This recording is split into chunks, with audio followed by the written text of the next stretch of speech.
નમસ્કાર, જય માતાજી. કવિ સુરેશ દલાલની એક કવિતાથી મારે આજની વાતની શરૂઆત કરવી છે. તમને તારાઓની બારાખડી ઉકેલતા આવડે છે તો લખો.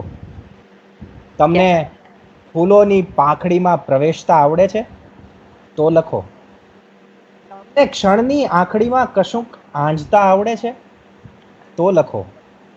તમને રણના વિષાદને મૃગજળથી માંજતા આવડે છે તો લખો. તમને આંખમાં આવેલા વાદળને નહીં વરસાવતા આવડે છે તો લખો. તમને મેઘધનુષને સૂકી ધરતી પર વાવતા આવડે છે તો લખો. તમને લોકોની વચ્ચે તમારી સાથે રહેતા આવડે છે તો લખો. તમને તમારાથી છૂટા પડતા આવડે છે તો લખો. તમને કંઈ પણ આવડતું નથી એ અવસ્થા પર ઊભા રહેતા આવડે છે તો લખો. અકિલા ઇન્ડિયા ઇવેન્ટ્સ અને ગુજરાતીના લાઈવ પ્લેટફોર્મ પર આજે હું મિલિંદ ગઢવી આપને પંક્તિના પ્રવાસે લઈ જવાનો છું. મારી સાથે આ પ્રવાસમાં ગુજરાતી ભાષા કવિતાના 3 મુકામો, કહો કે 3 વિસામાં જોડાયા. અમારાથી છૂટા લાઈફ ટાઈમ અચીવમેન્ટ એવોર્ડ આપી શકાય એટલું બધું કામ જેમણે કર્યું છે એવા આપણા આદરણીય 3 સર્જકો, કવિશ્રી હર્ષ બ્રહ્મભટ્ટ સાહેબ, સુશ્રી ઉષાબેન ઉપાધ્યાય અને કવિશ્રી તુષાર શુક્લ. ભાષાના એવા 3 નામ જે આ ભાષા માટેની ઓળખ આપવામાં આપણને કામ લાગે. આવો એમની સાથે આજે ગોષ્ઠી માંડીએ. સૌ પહેલાં તો આપ 3 કવિઓનું હું અકિલા વતી અહીં સ્વાગત કરું છું. આપણે કાવ્યપાઠ તો સાંભળીશું જ, પણ એ પહેલાં મારી ઈચ્છા છે કે આજે આ 3 દરિયાઓને આપણે જરા વલોવવા છે. આજના કાર્યક્રમનું શીર્ષક આપણે રાખ્યું છે પંક્તિના પ્રવાસી. કવિતા એટલે જ વાક્યથી પંક્તિ સુધીની સફર. તો પહેલો સવાલ મને એ થાય છે કે વર્ડસવર્થ જેને spontaneous overflow of powerful feelings કહે છે, જેમાં ફિલિંગ્સ સિવાયના 3 શબ્દો પર પ્રશ્નાર્થ ઊભો થાય એવું છે: સ્પોન્ટેનિયસ, ઓવરફ્લો અને પાવરફુલ. અને આ 3 શબ્દો વિશે આપણે આજના આપણા મહેમાનો પાસેથી જાણવું છે અને એ બહાને કાવ્યને સમજવાનો પ્રયત્ન કરવો છે ને એમની કાવ્ય યાત્રાને જાણવાનો પ્રયત્ન પણ કરવો છે. તો શરૂઆત કરીએ તુષારભાઈથી. તુષારભાઈ, તમે રેડિયો આકાશવાણી સાથે સંકળાયેલા રહ્યા છો અને ખાસ તો ફિલ્મના ગીતો લખવાની સાથે પણ સંકળાયેલા રહ્યા છો. તો જ્યાં કવિતા આર્ટ અને ક્રાફ્ટ વચ્ચેનો ભેદ સમજવા મથામણ કરતી હોય એવા પ્લેટફોર્મ સાથે તમે સંકળાયેલા રહ્યા છો. તમે એવું પણ કહો છો કે જે કનેક્ટ કરે છે તે કવિતા છે. તો સવાલ એ છે કે કવિતા શું હંમેશા સ્પોન્ટેનિયસ એટલે કે સ્વયંભૂ જ હોય છે? તમારો પંક્તિનો પ્રવાસ આ વિશે શું કહે છે, તુષારભાઈ? સૌ મિત્રોને નમસ્કાર. કવિતા સર્જન મારે માટે આર્ટ એન્ડ ક્રાફ્ટ્સમેનશિપ બંનેનો સમન્વય રહી છે. સ્પોન્ટેનિયસ ઓવરફ્લો ઓફ પાવરફુલ ફિલિંગ્સની જેમ જ ઇમોશન્સ રિકલેક્ટેડ ઇન ટ્રેન્ક્વિલિટી એવી પણ એની વ્યાખ્યા છે. એટલે જ્યાં જેમ જરૂર પડે ત્યાં તેમ કામ પાડ્યું છે. સિનેમાના ગીતો લખતી વખતે તમે જાણો છો કે ઘણી બધી એમાં જુદી જુદી અપેક્ષા હોય છે. હમણાં ગુલઝાર સાહેબ જયારે આવ્યા ત્યારે મેં એમને સવાલ હળવાશથી પૂછ્યો હતો કે સાહેબ આપ 2 પેન રાખો છો, એક કવિતા લખવા માટે ને એક સિનેમાનું ગીત. ત્યારે એમણે સિનેમાના ગીતનું ગૌરવ કરતા કહ્યું કે ભાઈ ઘણા બધા ગીતો સિનેમામાં એ ધૂન ઉપર લખવા પડે. મેં પણ પ્રયત્ન કર્યો છે, મિલિન પણ ફિલ્મ ગીતો સાથે સંકળાયેલા છે હવે તો, એટલે ટ્યુન ઉપર લખવાનું પણ આવે. કેટલાક લોકોને એ નથી ગમતું, કેટલાકને ગમે છે, કારણ કે કલાઓના બધા જુદા જુદા આયામ હોય. કોઈને એમ લાગે કે આ, કેટલાક એમ બહુ વૃક્ષતાથી કહે છે કે આ તો એમ કે પેલા કોફિન છે એમની પાસે, હવે એના માપનું ડેડ બોડી શોધે છે. તો એવું નથી. તમારા માપનું કુર્તો સીવડાવાય ને કુર્તાના માપના તમે હો એવી બંને શક્યતાઓ હવે છે. એટલે કવિતામાં પણ હું બંને રીતે કામ પાડું છું. મેં ટ્યુન પર પણ લખ્યું છે, મને સોંપવામાં આવ્યું હોય કામ કે આ ગીત જોઈએ છે તો પણ લખ્યું છે. સ્ટુડિયોમાં ગૌરાંગ વ્યાસ સ્વરાંકન કરીને રચનાનું મુખડું આપ્યું હોય, રેકોર્ડિંગ ચાલુ કરી દીધું હોય તો બહાર બેસીને અંતરો પણ લખ્યો છે. એટલે અને ક્યાંક અવિનાશભાઈ ના ગીતમાં પણ એકાદ અંતરો નહોતો મળતો તો એ પણ જોડ્યો છે. એટલે કવિતા એ ક્રાફ્ટ્સમેનશિપ પણ છે. અને હું એને ક્રાફ્ટ્સમેનશિપ કહું ત્યારે લગીરે દોરાવા પણ પેલા એના જે કઈ સુરેશભાઈએ જે પ્રશ્નપત્ર આપણી સામે મૂક્યું છે, આમાં તો મારાથી તો 35 માર્કે માંડ નીકળે. એમાં એનું ગૌરવ હું કરું છું. એટલે એવી કવિતા જેને આવતી હોય, કવિતા જેનામાં અવતરણ પામતી હોય, આમ ઉપરથી ઉતરતી હોય, મંત્ર કવિતા જેવી જેની રચનાઓનો મહિમા હોય, એ બધા તો આદરણીય જ છે. પણ મારી એવી પાત્ર કથા, એટલે હું મારી મર્યાદા જે છે ને એમાં કામ કરવું. ને પેલો રહ્યો છું મૂળ કોમ્યુનિકેશનના ક્ષેત્રનો માણસ, એટલે કનેક્ટ થાય એ કવિતા. હું મને કંઈક સૂઝ્યું, મેં લખ્યું, તમે સાંભળ્યું અને તમને એ પહોંચ્યું, તો પ્રત્યાયનનું ચક્ર પૂર્ણ થયું. હવે જો એ ક્યાંય ખોડંગાય તો ન ગમે, અથવા મુશ્કેલી પડે, ભાવક મૂંઝાય. અવિનાશભાઈ એ સુગમ સંગીતની રચના માટે જે વ્યાખ્યા કરી છે એમાં એમણે કહ્યું છે કે એમાં સુગમ શબ્દ હોવો જોઈએ, એમાં સુગમ સ્વર હોવો જોઈએ, એમાં સુગમ વિચાર પણ હોવો જોઈએ. એટલે એક નાનકડી રચનાની 5 મિનિટમાં રજૂઆત થાય ત્યારે ભાવકને એ સાંભળવાની છે, શબ્દ સમજવાનો છે, સ્વર સમજવાનો છે અને દાદ પણ આપવાની છે. ક્યાંય દુર્ગમ થાય તો અઘરું થાય. એટલે મારું કામ એ સુગમ પ્રકાર. ક્યાં વાત. તો બીજો સવાલ હર્ષભાઈ તરફ લઈ જવો છે. હર્ષભાઈ, આપ વહીવટી તંત્ર સાથે જોડાયેલા રહ્યા છો. આ એક એવી સ્ટ્રીમ છે કે જેમાં બધું એક ફ્લો મુજબ થતું હોય છે. કામ સિવાયના કોઈ અંગત ઓવરફ્લોને ભાગ્યે જેમાં અવકાશ હોય છે. તો સવાલ એ છે કે કવિતા એક ઓવરફ્લો કે શું એક ઉભરો માત્ર છે? જેમ પ્રાઇમસ પર દૂધ ઉભરાય એમ કવિતા કવિના હૃદયમાં ઉભરાય અને પછી શમી જાય એવું બનતું હોય છે, કે પછી ગાલિબ કહે છે એમ જબ આંખ હી સે ના ટપકા તો ફિર લહુ ક્યા હૈ? તો તમારો શું એ બાબતનો મત છે હર્ષભાઈ? પ્રથમ તો નમસ્કાર મિત્રો. અને મિલિંદ, તારા પ્રશ્નોનો જવાબ હું એ રીતે આપું કે સરકારી તંત્ર વિશેની જે માન્યતા છે જબરદસ્ત સાચી પણ છે, એમાં કંઈ ખોટું નથી. પરંતુ મારો અનુભવ એવો છે કે જો વ્યક્તિ પોતે સંવેદનશીલ હોય, સેન્સિટિવ હોય અને કોઈક એવી ગંભીર બાબતોને, કોઈક એવી મહત્વની બાબતોને, એવી કોઈ સહાનુભૂતિ ઉપજાવે એ બાબતોને, કે તમારી આંખોને ભીની કરી દે એ બાબતોને ઝીલવાની તમારી ક્ષમતા હોય, તો સરકારી તંત્રના કામોમાંથી જ તમને અનેક પ્રકારની કવિતાઓ માટેનું ગાંઠું મળી રહે છે. અને આ વસ્તુ મેં જોઈ છે, એવું પણ નથી. મારી ઘણી બધી કવિતાઓ એવી છે કે અત્યારે વર્ણન કરું તો કદાચ સમય ન રહે એટલું, પરંતુ બધી કવિતાઓમાં ક્યાંક ને ક્યાંક એ સરકારી તંત્રના અનુભવમાંથી, એમાં જે ઘટનાઓ બની, એ જે માણસોને હું મળ્યો અને એના જે પ્રશ્નો હતા એ સમજવાની પ્રક્રિયાના ભાગરૂપે જે કઈ ઘટનાઓ બધી મારી સામે આવી, એમાંથી જ ઘણી બધી કવિતાઓ લખાયેલી છે. એટલે એક વખત મને એવું કહેલું જયનારાયણભાઈ વ્યાસે કે તમે આ સરકારી તંત્રમાં છો, તમે અહીંયા કવિતાનું બધું શું કરો, કવિતાને શું લેવા દેવા? તો મેં એમને એમ કહ્યું કે જુઓ, મારી સમજણ એવી છે કે કોઈ પણ કવિ હોય, સાચો કવિ, તો એ સંવેદનશીલ હોય. અને સરકારમાં સંવેદનશીલતાની જેટલી જરૂર છે ને એટલી બીજે ક્યાંય નથી. ક્યાં વાત છે, વાહ.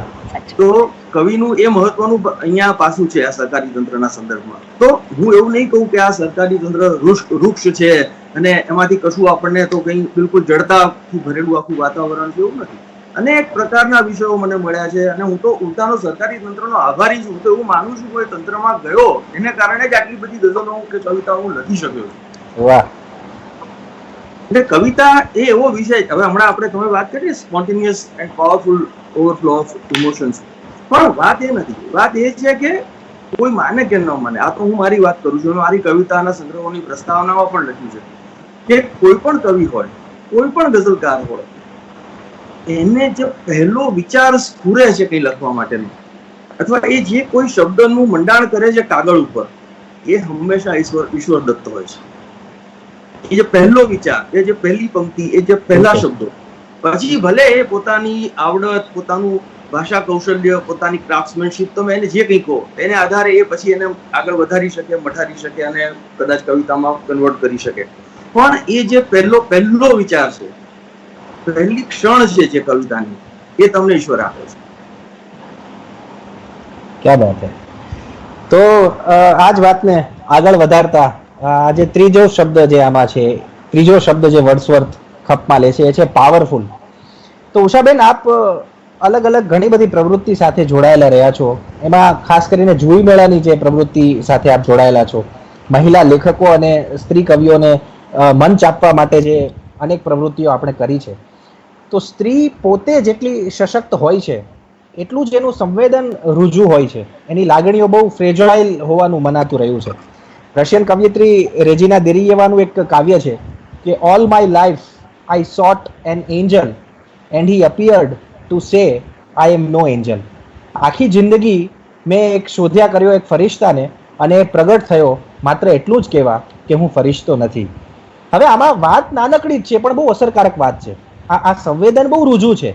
તો એક નાનકડું સંવેદન પણ કાવ્ય માટે કારક કે પ્રેરક હોઈ શકે, તો પછી કવિતામાં પાવરફુલ ફિલિંગ્સની જરૂરિયાત કેટલી, એવો એક સવાલ પણ થાય. ઉષાબેન. મિલિંદભાઈ, વાત સાચી છે.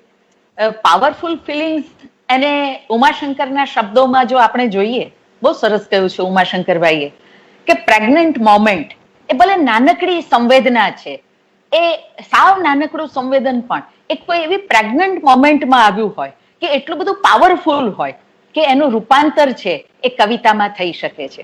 સંવેદન તો બધાની પાસે છે, પણ એ સંવેદનનું કળામાં રૂપાંતર તો ત્યારે જ થાય કે આવી પાવરફુલ ફિલિંગ છે એવી કોઈ ક્ષણ ઝડપી લેવાય હોય. અને તુષારભાઈએ બહુ સાચું કહ્યું હતું કળા અને કસબના સંદર્ભમાં. એ બકર ઠાકોર પણ આપણા કહે છે, વિવેચક અને કવિ, કે 5% પ્રતિભા એ હોવી જોઈએ. એ ન હોય તો ન થાય, એ તો પાયા વગરની ઇમારત જેવું છે. એટલે પ્રતિભા 5% જરૂરી છે, પણ બકર ઠાકોરે બહુ સ્પષ્ટપણે કહ્યું છે કે 75% ક્રાફ્ટમેનશીપ છે. એટલે પાવરફુલ ફિલિંગ અને પછી કસબ, એ બંનેનો સમન્વય જ્યારે થાય ત્યારે જ ઉત્તમ કવિતા રચી શકાય. વાહ. તો ફરી તુષારભાઈ તરફ આવું. તુષારભાઈ, આપણે ત્યાં ગવાયું કે ગીત એક ગાયું અને વાયરે વાવ્યું, કે પછી ગાય તેના ગીત, એવું પણ કહ્યું ધ્રુવ ભટ્ટ સાહેબે. તમારા ગીતો મોટા ભાગે પહેલા ગવાયા અને પછી છપાયા. આ યાત્રા વિશે થોડી વાત આપણા ભાવકો સુધી પહોંચાડો, અને શક્ય હોય તો તમારી પહેલી કવિતા જે તમે લખી હોય એ જો સ્મરણમાં હોય તો એ પણ સંભળાવો એવો આગ્રહ છે. અને ખાસ તો આ સમગ્ર યાત્રા જે તમારી રહી છે કવિતાની, એના કોઈ ખાટા મીઠા અનુભવની વાત પણ કરો તુષારભાઈ.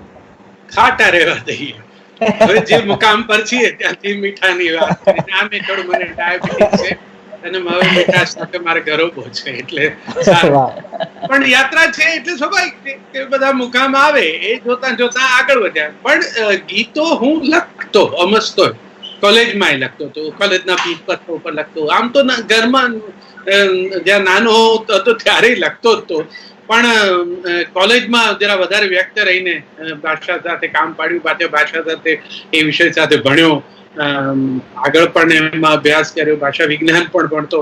હું આકાશવાણીમાં જોડાયો અને જે ગીતો ત્યારે મારી પાસે હતા એમાંથી એક દિવસ એક ગીત લઈ અને હું ભાઈ સૌમિલ શામલ એમને ઘેર ગયો અને સૌમિલને મેં એક ગીત આપ્યું.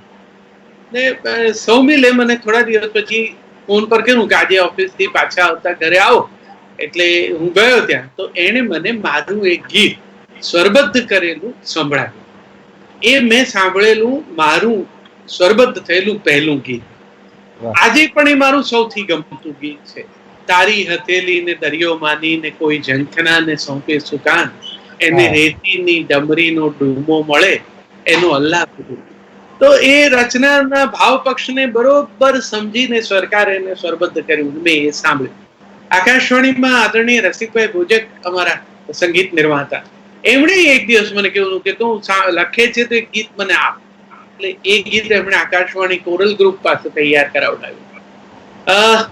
તો ત્યાં સુધી ગવાતા જ ગીતો રહ્યા, છપાયા નથી. મારે કહેવું જોઈએ કે મેં કોઈ દિવસ કવિતા છાપવા માટે ક્યાંય મોકલી નથી. મેં મારા એક પણ પુસ્તકનું વિમોચન નથી કરાવ્યું હજુ સુધી. તો મારા પુસ્તકો આમ જ સહજ, એમાં ક્યાંય પ્રસ્તાવના નથી, આવકારે નથી કોઈને. મેં મારી રીતે એને લખ્યા છે અને છપાયા છે. છપાયા ત્યારે કે જ્યારે બહુ વર્ષો પછી એક વખત મારા પપ્પાએ મને 2000ની આજુબાજુની સાલમાં એમના અવસાન પહેલા એક દિવસ એવું કીધું કે આમ તારું બધું ગીતો હું સાંભળું છું ગવાતા રેડિયો ઉપર, તે મને સંભળાવ કેવું લખે છે. મારા પિતા દુર્ગેશ શુક્લ સરસ કવિ અને સિદ્ધહસ્ત કવિ, એટલે એમણે મારી પાસે એ દિવસે કાવ્યપાઠ મારો સાંભળ્યો અને પછી એમણે એક નાનકડું વાક્ય કીધું કે સારા થયા છે, છપાવ. એ પછી એ પુસ્તક સ્વરૂપે છપાવવા માટે ગયા. આપણે પહેલા મારી એક અગત્યનો મુકામ આ યાત્રાનો કહેવો જોઈએ, જે સુરેશ દલાલની વાત તમે આરંભમાં જ કરીને સુરેશભાઈએ કવિતા લખવા વિશેની જે વાત મૂકી, એ સુરેશ દલાલે મને એવું કહ્યું કે તુષાર, તું મુંબઈ આવ અને NCPA માં તારો સોલો કાવ્ય પાઠ કરીએ. કાંતિ મળ્યા એ વખતે. મેં કીધું કે સુરેશભાઈ, હું તો મારું કઈ છપાયું નથી, તમને મારું ગીત કેવી રીતે ખબર હોય? મને કે આ ગવાતા સાંભળું છું ને. તો મેં કહ્યું ગવાતા ગીત ને તો કોઈ કેમ કે ટ્યુન નો પણ એમાં સહયોગ છે, એટલે એ કદાચ ગમતા હોય તો તમે મને કે તું આવ ને બધું કર્યા વગર. એટલે હું મારા ગીતો લઈને ગયો મુંબઈમાં. NCPA માં મેં કાવ્ય પાઠ કર્યો, પછી 30 ગીતો વાંચ્યા. પૂરો થયો કાર્યક્રમ, બહાર નીકળતો તો સુરેશભાઈએ કીધું કે આ હવે અહીંયા મૂકતો જા. એટલે મારે તો એમ તો નવા કવિ પાસે ઘણી બધી પ્રત હોય, એટલે મેં એમને કીધું લ્યો. થોડા વખત પછી મારા આનંદ આશ્ચર્ય વચ્ચે કવિતાના એક વિશેષાંકમાં એમણે એક સાથે બધા કાવ્યો છાપ્યા. ક્યા વાત! એ મેં મારી કવિતાનું છપાયેલું સ્વરૂપ ત્યારે પહેલી વાર જોયું. આ સિવાય ક્યાંય કઈ બીજું લાંબુ ચિત્રામણ છે નહીં. હું તો ગવાતો પહોંચ્યો છું ને, એટલે થોડોક વગોવાતો પણ પહોંચ્યો છું. પણ મને ખૂબ આનંદ છે એ વાતનો, કારણ કે મને ખબર છે કે આ કવિતાઓ જે કંઈ આપણા સુધી ભાષા પણ જે કંઈ સચવાય ને, આ ટ્યુનમાં જ રહી છે. નરસિંહ થી શરૂ થઈ એ જે લોકો યાદ રાખી, એ બધા કવિતા નહોતા સમજ્યા.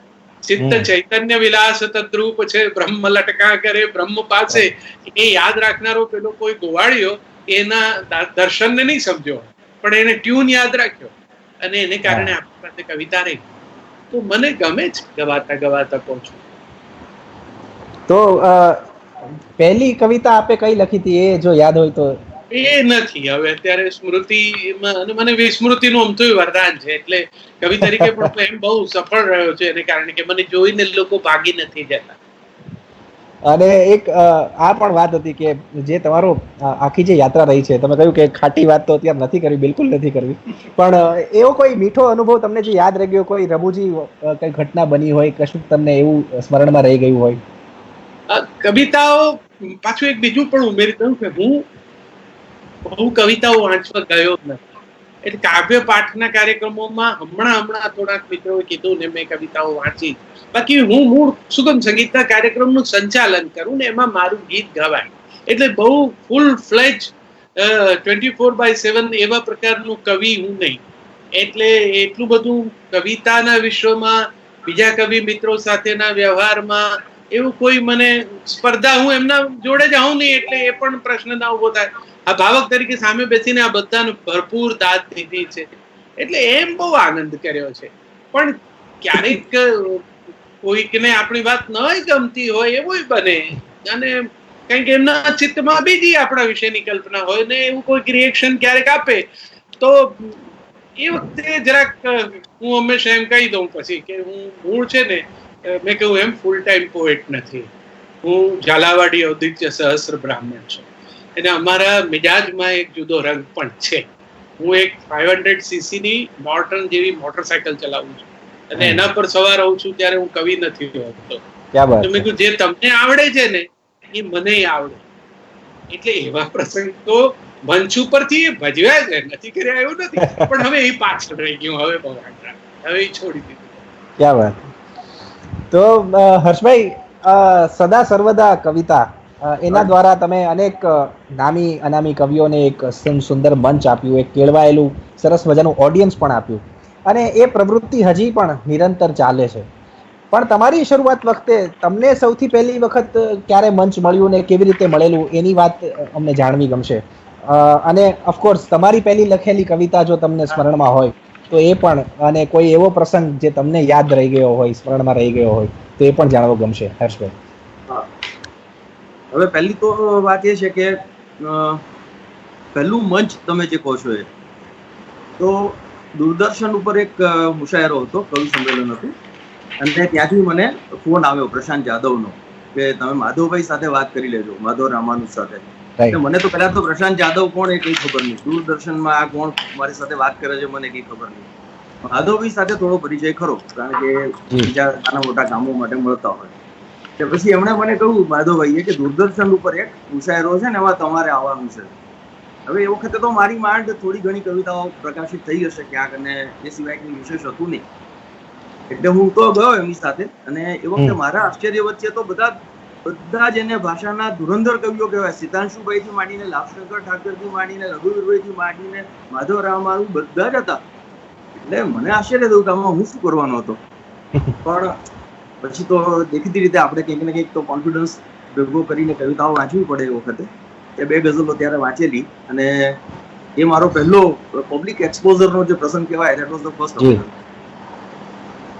જ્યાં સુધી કોઈ યાદગીરી કે મીઠા સ્મરણનો સવાલ છે ત્યાં સુધી એક વાત મારે બહુ જ કહેવી જ છે ચોક્કસ આજે, કે મારો પહેલો કાવ્ય સંગ્રહ એકલતાની ભીડમાં જયારે તૈયાર થયો ને, ત્યારે એ પ્રકાશિત કરવા માટેની આખી નવભારત સાથે વાતચીત થઈ, એ લોકોએ કર્યું, બધું તૈયાર થયું. પછી એની તારીખ લેવાય કે કોણ પ્રકાશિત કરશે આમ તેમ. તો એ વખતે તો મને એવું આઈડિયા નહોતો. એટલે અને બીજું કે એ વખતે છે ને થોડાક તોફાનો ચાલતા હતા અનામત આંદોલનના સંદર્ભમાં. એટલે મને એમ કે આ કંઈક હવે બધું માથાકૂટ થાય એના કરતા હું કોઈને પૂછી લઉં કે કોણ કરશે વિમોચન. પણ મારે થોડી રજા લેવી પડે, કારણ કે એના માટે આ કમ્પેર કરવું પડે, બધા પ્રૂફ જોવી પડે, એ બધું જાતે જ જોવું પડે. તો એ વખતે ચીમનભાઈ પટેલ સીએમ હતા. તો મેં દીક્ષિત સાહેબ હતા સેક્રેટરી ટુ સીએમ, અને અમે ગયા. અમે કહ્યું મને થોડી અઠવાડિયાની 15 દિવસની રજા જોઈએ છે. મને કે કેમ, તમારે શું કરવું રજા લઈને? રવિ સાહેબ, મારો એક કાવ્ય સંગ્રહ છે ને એ પ્રગટ થાય છે, એટલે એના સંદર્ભમાં મારે થોડું કામ કરવું પડે, બીજું કોઈ ન કરી શકે, મારે જાતે જ કરવું પડે. અને કે શું વાત કરો છો, તમે કવિતા લખો છો? મેં કીધું હા. કે આ કોણ, આને પ્રકાશિત કોણ, એટલે વિમોચન કોણ કરવાનું છે? રવિ સાહેબ, એવું તો કઈ નક્કી નથી કર્યું હજી. તો મેં હવે કોઈની સાથે વાત કરીને કઈ ના કે હું જ વિમોચિત કરીશ આ પુસ્તક. મને સામેથી મને વાત કરી. હવે બન્યું એવું કે એમણે તો હા પાડી, કાર્ડ બધા થઈ ગયા, બધું થયું, સમય ટાગોર નક્કી થઈ ગયો, બધું થઈ ગયું. અને 3 દિવસ પછી 4 દિવસ પછી તો એટલા બધા તોફાનો વધી ગયા કે આખા શહેરમાં કર્ફ્યુ, અને કોઈ જઈ શકે નહીં. પિલિયન રાઇડિંગ ઉપર પણ બેન હતો, એટલે કોઈ પાછળ 2 વ્હીલર પર બેસી પણ ન શકે, એ પ્રકારની આખી સ્થિતિ. એટલે પછી મેં ચીમનભાઈને 2 દિવસ બાકી હતા વિમોચનના, મેં ચીમનભાઈને વાત કરી, મેં સાહેબ આવું આ બધું છે ને આપણે આ રદ કરી નાખીએ અત્યારે. મને કે ના રદ બિલકુલ નથી કરવાનું, કહે આપણે કાર્યક્રમ કરીશું જ. મેં હવે પછી મારાથી તો વધારે કંઈ બોલાય નહીં. મેં જે દિવસે વિમોચન તે દિવસે પાછું 12 વાગે બપોરે, સાંજે વિમોચન હતું, બપોરે ફોન કર્યો. મેં કીધું સાહેબ હવે આ તો નહીં થઈ શકે, કારણ કે આ મને કે બધું થઈ ગયું છે, તમે જુઓ આજનું પેપર વાંચ્યું? મેં પેપર તો વાંચ્યું જ નથી આજે, હું તો આના ટેન્શનમાં છું. કે જુઓ એમાં લખેલું છે કે કર્ફ્યુ એમણે બપોરે 2 થી રાત્રે 10 સુધી એ વખતે એમણે લિફ્ટ કરી લીધો. ઓહો, આ this is a fact on record, anybody can check. પછી પિલિયન રાઇડિંગ ઉપરથી બેન ઉઠાવી લીધો. પોતે કાર્યક્રમમાં આવવાનું એમણે કહ્યું હું આવીશ જ, આ ભલે ગમે તે પરિસ્થિતિ હોય. એ આવ્યા, આખા કાર્યક્રમમાં બેઠા 2.5 કલાકના.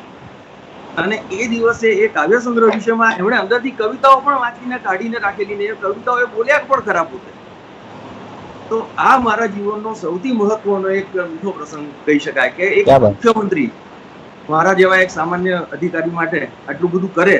It was beyond my imagination and expectation. अंदाज देलवी साहब ने एक शेर है कि कितना आला मकाम है मेरा, कितना आला मकाम है मेरा, उनके होठों पे नाम है मेरा. तो सरस વાત કરી હર્ષભાઈ.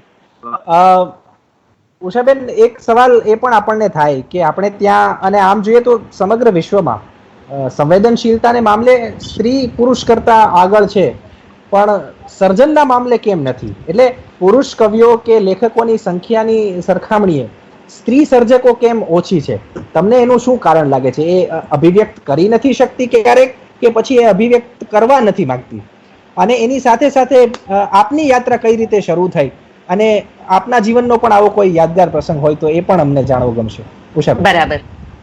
મિલિંદભાઈ, તમે જે કહ્યું એમાં સત્ય કેટલેક અંશે હોવા છતાં હું પૂરેપૂરી એમાં સહમત નહીં થાઉં.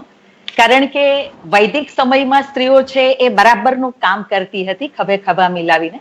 મધ્યકાળમાં તમે સૌ જાણો જ છો એ રીતે સીમાઓ સાંકડી થતી ગઈ, અને વધારે ને વધારે સોશિયલ ફ્રેમિંગ એવું થતું ગયું કે સ્ત્રીઓ છે એણે કશું જ બીજું કરવાનું નહીં.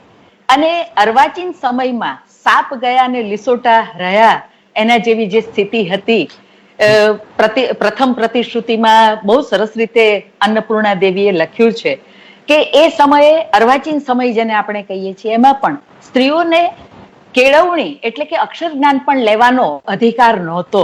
બંગાળમાં એ માન્યતા હતી, દેશભરમાં જુદી જુદી રીતે હતી કે છોકરી જો લખતા વાંચતા શીખે તો એની આંખો ફૂટી જાય, અને આંખ ફૂટી જાય તો એના લગ્ન કેવી રીતે થાય, એટલે છોકરીને ભણાવવાની નહીં. આ એક બહુ વરવું ચિત્ર આપણા સમાજનું છે. એટલે વર્જિનિયા વુલ્ફને યાદ કરીને હું કહીશ કે સ્ત્રીને પોતાનો ઓરડો મળે એવી સ્થિતિ મધ્યકાળ અને પછીના સમયમાં નહોતી. એને પોતાનો ઓરડો મળે અથવા તો દુનિયાનો ઉજાસ મળે એ કામ કર્યું ગાંધીજીએ. એમણે જાહેર જીવનમાં સ્ત્રીઓને જોડી અને એમ એ ચાર દિવાલની બહાર નીકળતી થઈ. શિક્ષણ આવ્યું, એની સાથે તરત જ અહીંયા વિદ્યાગૌરી નીલકંઠ અને વિનોદિની નીલકંઠને પણ યાદ કરવાનું મન થાય કે જેણે શિક્ષણના પ્રારંભે એવી રીતે કામ કર્યું કે એના પછીની પેઢીની સ્ત્રીઓને માટેનો રસ્તો બનતો ગયો. એટલે શિક્ષણ આવ્યું, સમાજમાં એ ભળતી થઈ, એના અનુભવનું જગત વિસ્તર્યું અને એ લખવાનું એનું વધતું ગયું. અને હવે એક મુદ્દો મારે ખાસ કહેવો છે, તમારો જે પ્રશ્ન છે કે એની સંખ્યા ઓછી કેમ અથવા બીજાની જેટલું ઉત્તમ કેમ નથી જોવા મળતું, તો મારે એ કહેવું છે, એલિયટે કહ્યું છે, કવિ એલિયટે, કે કોઈ પણ મહાન કવિ પરંપરાના ખભા ઉપર પગ મૂકીને મહાન થાય છે. એના ખભા પર ઉભો રહીને એ વધારે મોટો દેખાય છે. તો આ બહુ સાંકેતિક વાક્ય છે. પરંપરાને જાણવી, એને આત્મસાત કરવી અને પછી પોતિકાપણું પ્રગટાવવાને માટેની એક મૌલિક રસ્તો આંકવાની મથામણ કરવી. તો આવું તો ગુજરાતની સ્ત્રીઓને, જો આપણે ગુજરાત સંદર્ભે જ અત્યારે વાત કરીએ તો એ તો બહુ મોડું મળ્યું છે. 1947 પછી ધીરે ધીરે ધીરે વાતાવરણ બદલાયું. અને હજુ એક મહત્વની વાત આની સાથે જોડી દઈશ કે સુરેશ જોશીએ બહુ સરસ કહ્યું છે કે કોઈ પણ સર્જક છે આઇવરી ટાવરમાં બેસીને ઉત્તમ સર્જન ન કરી શકે. એની પાસે જીવનના વ્યાપક અનુભવો હોવા જોઈએ. તો સ્ત્રી પાસે તો પરંપરા સાથે જોડાવાનો અવકાશ પણ ઓછો છે અને જીવનના વ્યાપક અનુભવો, જે રીતે કોઈ બધા જ એ રીતે જાય છે એમ નહીં, પણ શેરીઓમાં, પાનના ગલ્લા ઉપર, હોટલોમાં, અથવા તો જેને કહીએ છાતીફાડ અનુભવો, એ જે પુરુષ સર્જકો મેળવી શકે છે, સમાજે એને સ્વતંત્રતા આપી છે, એવું સ્ત્રીઓની પાસે પ્રમાણમાં ઓછું રહ્યું છે. અને એટલે એ તમારો જે પ્રશ્ન છે કે પ્રમાણ કેમ ઓછું છે, એનું એક કારણ આ છે. પણ એની સામે ધીરુબેન પટેલ હોય, ઈલા આરબ મહેતા હોય, વર્ષા અડાલજા હોય, કુંદનિકાબેન હોય, આવા સર્જકો મળ્યા છે. અને કવિયત્રીની રીતે જોઈએ તો ગંગા સતીથી માંડી અને મનીષા જોશી સુધી આપણને એવા સર્જકો મળ્યા છે કે જેમાં શબ્દ બરાબર નિખરતો આપણે જોઈ શકીએ છીએ. હવે તમારો જે પ્રશ્ન છે મારી સર્જન યાત્રા વિશેનો, એને વિશે વાત કરીશ. મારી કવિતા વિશેની સૂઝ અને સમજ એ વિકસે એ પહેલાથી મારા કાનમાં ગીતનો લય મારા નાનીમાં હીરાબાએ રેડ્યો હતો. થાળ, ધોળ, પદ, ભજન, આરતી એ રોજ ગાય અને લય મારા કાનમાં રેડાતો જાય. અને વાંચન મારા મમ્મી કોકિલાબેનને કારણે, અને એટલે શબ્દ સાથેનો નાતો અજાણતા જ બંધાતો ગયો હતો અને પછી તો શબ્દ એ જીવન બની ગયું. પહેલી કવિતા કોલેજમાં હતી, એ ગાળામાં લખાઈ. અત્યારે પૂરું સ્મરણ નથી કઈ કવિતા, પણ કોલેજમાં હતી ત્યારથી લેખન શરૂ થયું.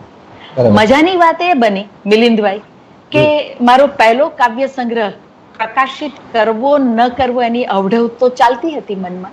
અને ધીરુભાઈ પરીખ એમનું આમંત્રણ આવ્યું કે તમે જો કોઈ પ્રકાશક સાથે વાત ન કરી હોય તો કવિલોકની નવ્ય કવિ શ્રેણીમાં તમારો કાવ્ય સંગ્રહ પ્રકાશિત કરીએ. એક તો કવિલોક અને બીજા ધીરુભાઈ પરીખ. એટલે ખરેખર મારે માટે આ બહુ મોટા પુરસ્કાર જેવી વાત હતી. અને એ કાવ્ય સંગ્રહ મારો જળબિલ્લોરી એમાં પ્રકાશિત થયો. એક વાત છેલ્લી કહી દઉં આ સંદર્ભમાં કે મારો કાવ્ય સંગ્રહ પ્રકાશિત થયો એ પહેલાથી કવિ સંમેલનોના આમંત્રણ મળ્યા, પણ ખૂબીની વાત છે કે કોઈ પુરુષ સર્જકો તરફથી એ આમંત્રણો નહોતા. એ આમંત્રણ મને મળ્યા દૂરદર્શનના રૂપાબેન મહેતા તરફથી, બીજું આમંત્રણ નિરાલી જોશી તરફથી, અને ત્રીજું આમંત્રણ એ રાજકોટના મહિલા મેયર ભાવનાબેન જોશીપુરા તરફથી. અને national book trust of India દિલ્હીમાં ભારતીય કવિયત્રી સંમેલન હતું ત્યારે વર્ષા દાસ તરફથી.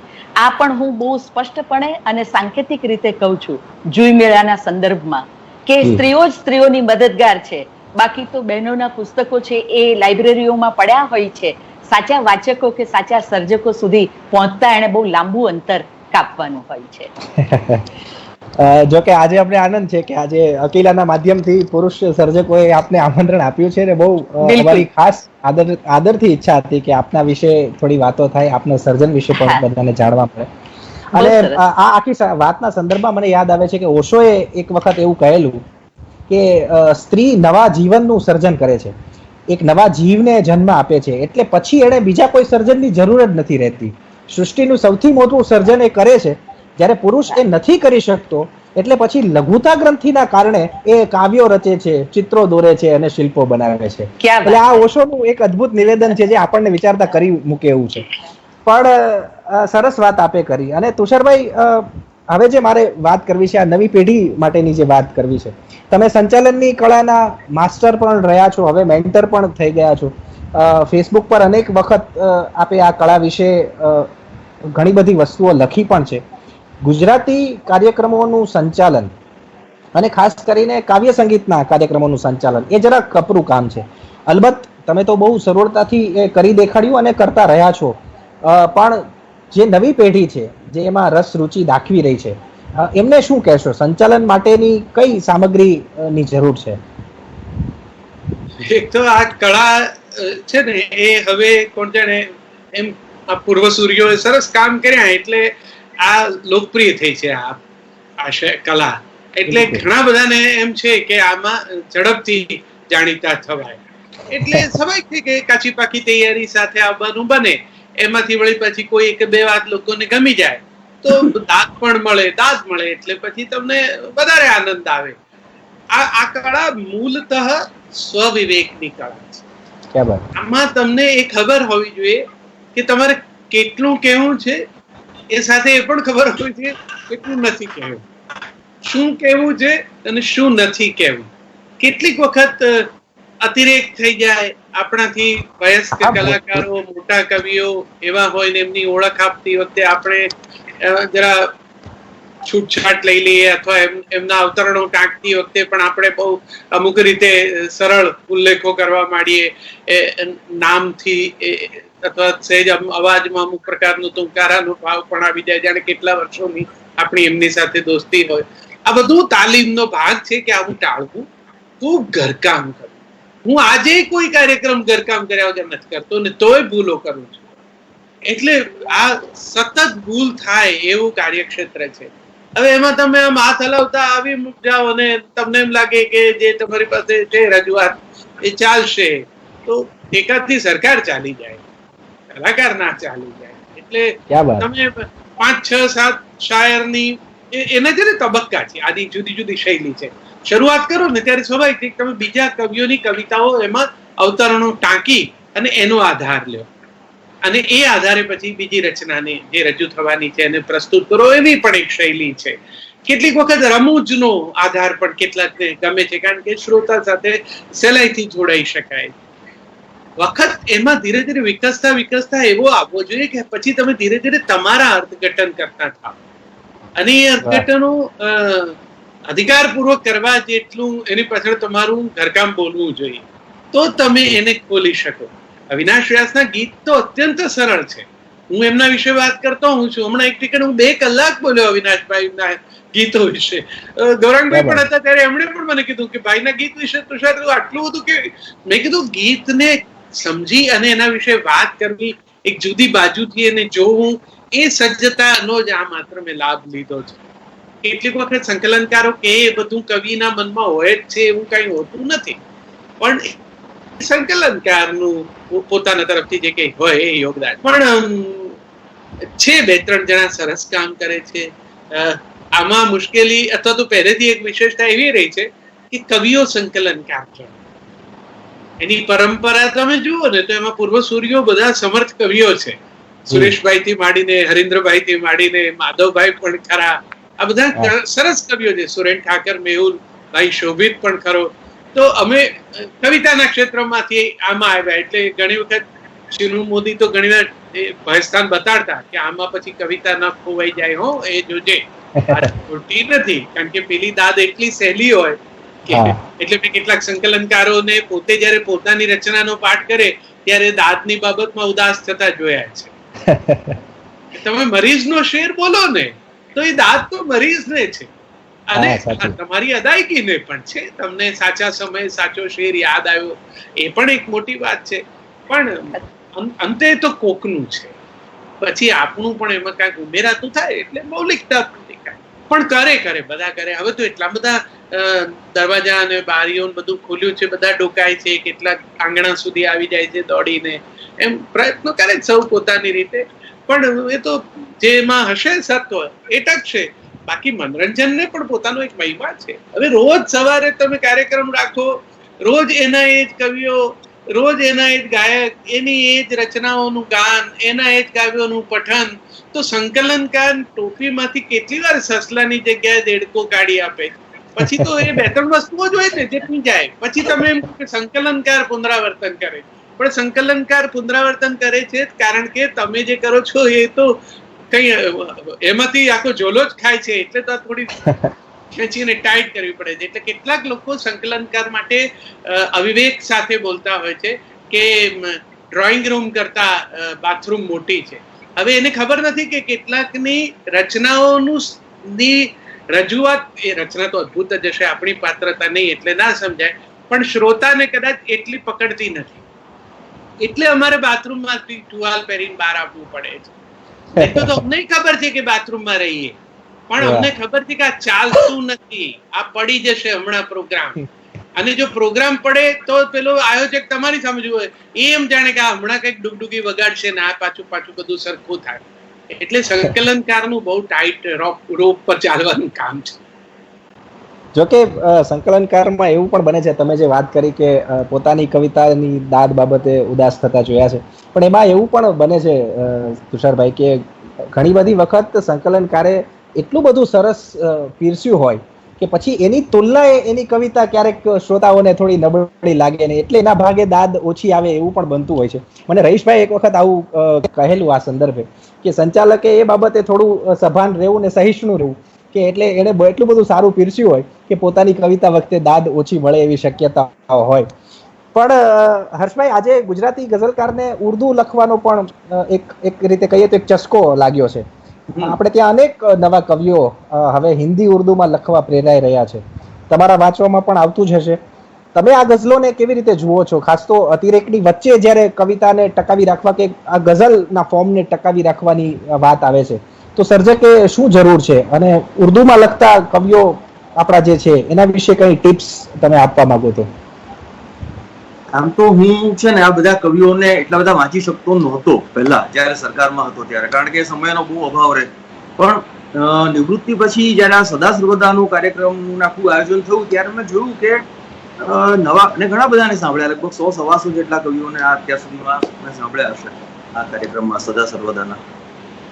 એમાંથી 50% વધારે તો નવા કવિઓ છે. મારું એક જ અવલોકન છે એ લોકો માટે કે આ બધા જ લખનારા કવિઓને એક જ અપેક્ષા છે, એ મંચ મેળવી લેવાની. આ એક માનસિકતામાંથી મને બહાર આવવાની જરૂર છે. તમે સારું લખતા હશો, તમારી રચનાઓ ઉત્તમ કક્ષાની હશે, તો સામેથી તમને કોઈ બોલાવવાનું છે, એમાં પ્રશ્ન જ નથી. અને એનું એક ઉદાહરણ બિલકુલ હું કોઈ છોછ વગર આપું છું કે અનંત રાઠોડને મેં કદી જોયેલો પણ નહીં, કે જુગલ દરજીને મેં કદી જોયેલો પણ નહીં, માત્ર એની ગઝલો મેં જોયેલી અને મને થયું કે આ અદભુત ગઝલો લખી છે આ લોકોએ.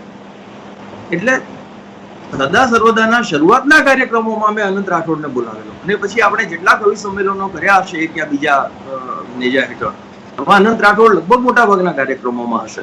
હવે અનંત રાઠોડ મંચ મેળવવા માટે લખતા હોત તો એને આટલી માન્યતા મળી હોત કે નહીં એ પ્રશ્ન છે.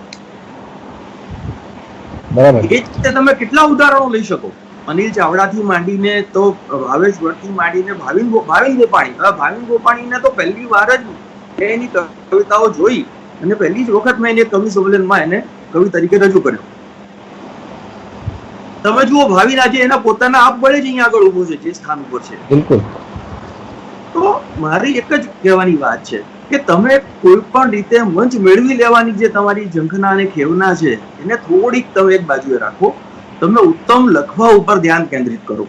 એટલે જ તમે એક મારી ગઝલમાં જોયું હશે, બિચારું ઘર આજ હોય થરથરે છે, એમાં છેલ્લે મેં એક શેર એવો લખેલો કે બહુ ઓછા છે જે લોકો લખે છે, મોટા ભાગના લખ કરે છે.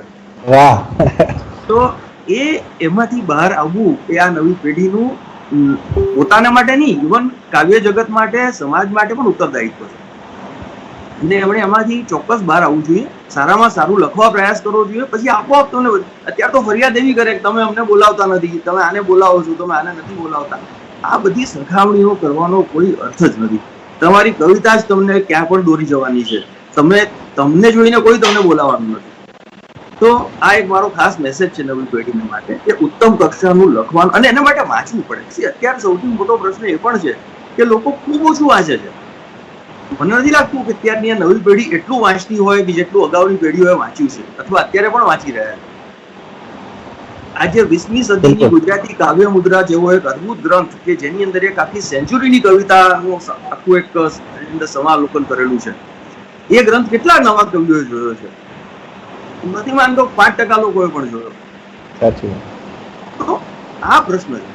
બીજો મુદ્દો એ છે કે ઉર્દુ કવિતાને, હવે જો કવિતા, મેં પહેલા જ તમને કહ્યું કે ભાષા તો એક માધ્યમ છે. એ તમે ગુજરાતીમાં લખો, અંગ્રેજીમાં લખો, મરાઠીમાં લખો કે ઉર્દુમાં લખો, તમારી પાસે કેટલું ભાથું છે, તમારી અનુભૂતિ કેટલી સબળ છે, તમે અનુભૂતિને કાવ્યમાં કન્વર્ટ કરવા માટેની કેટલી ક્ષમતા ધરાવો છો, તમારું એ માટેનું જે બીજું ભાથું જોઈએ, વ્યાકરણનું ભાથું જોઈએ, છંદની સમજણ જોઈએ, કે જે બીજી બાબતો છે એ બાબતો વિશે તમે કેટલા સક્ષમ છો.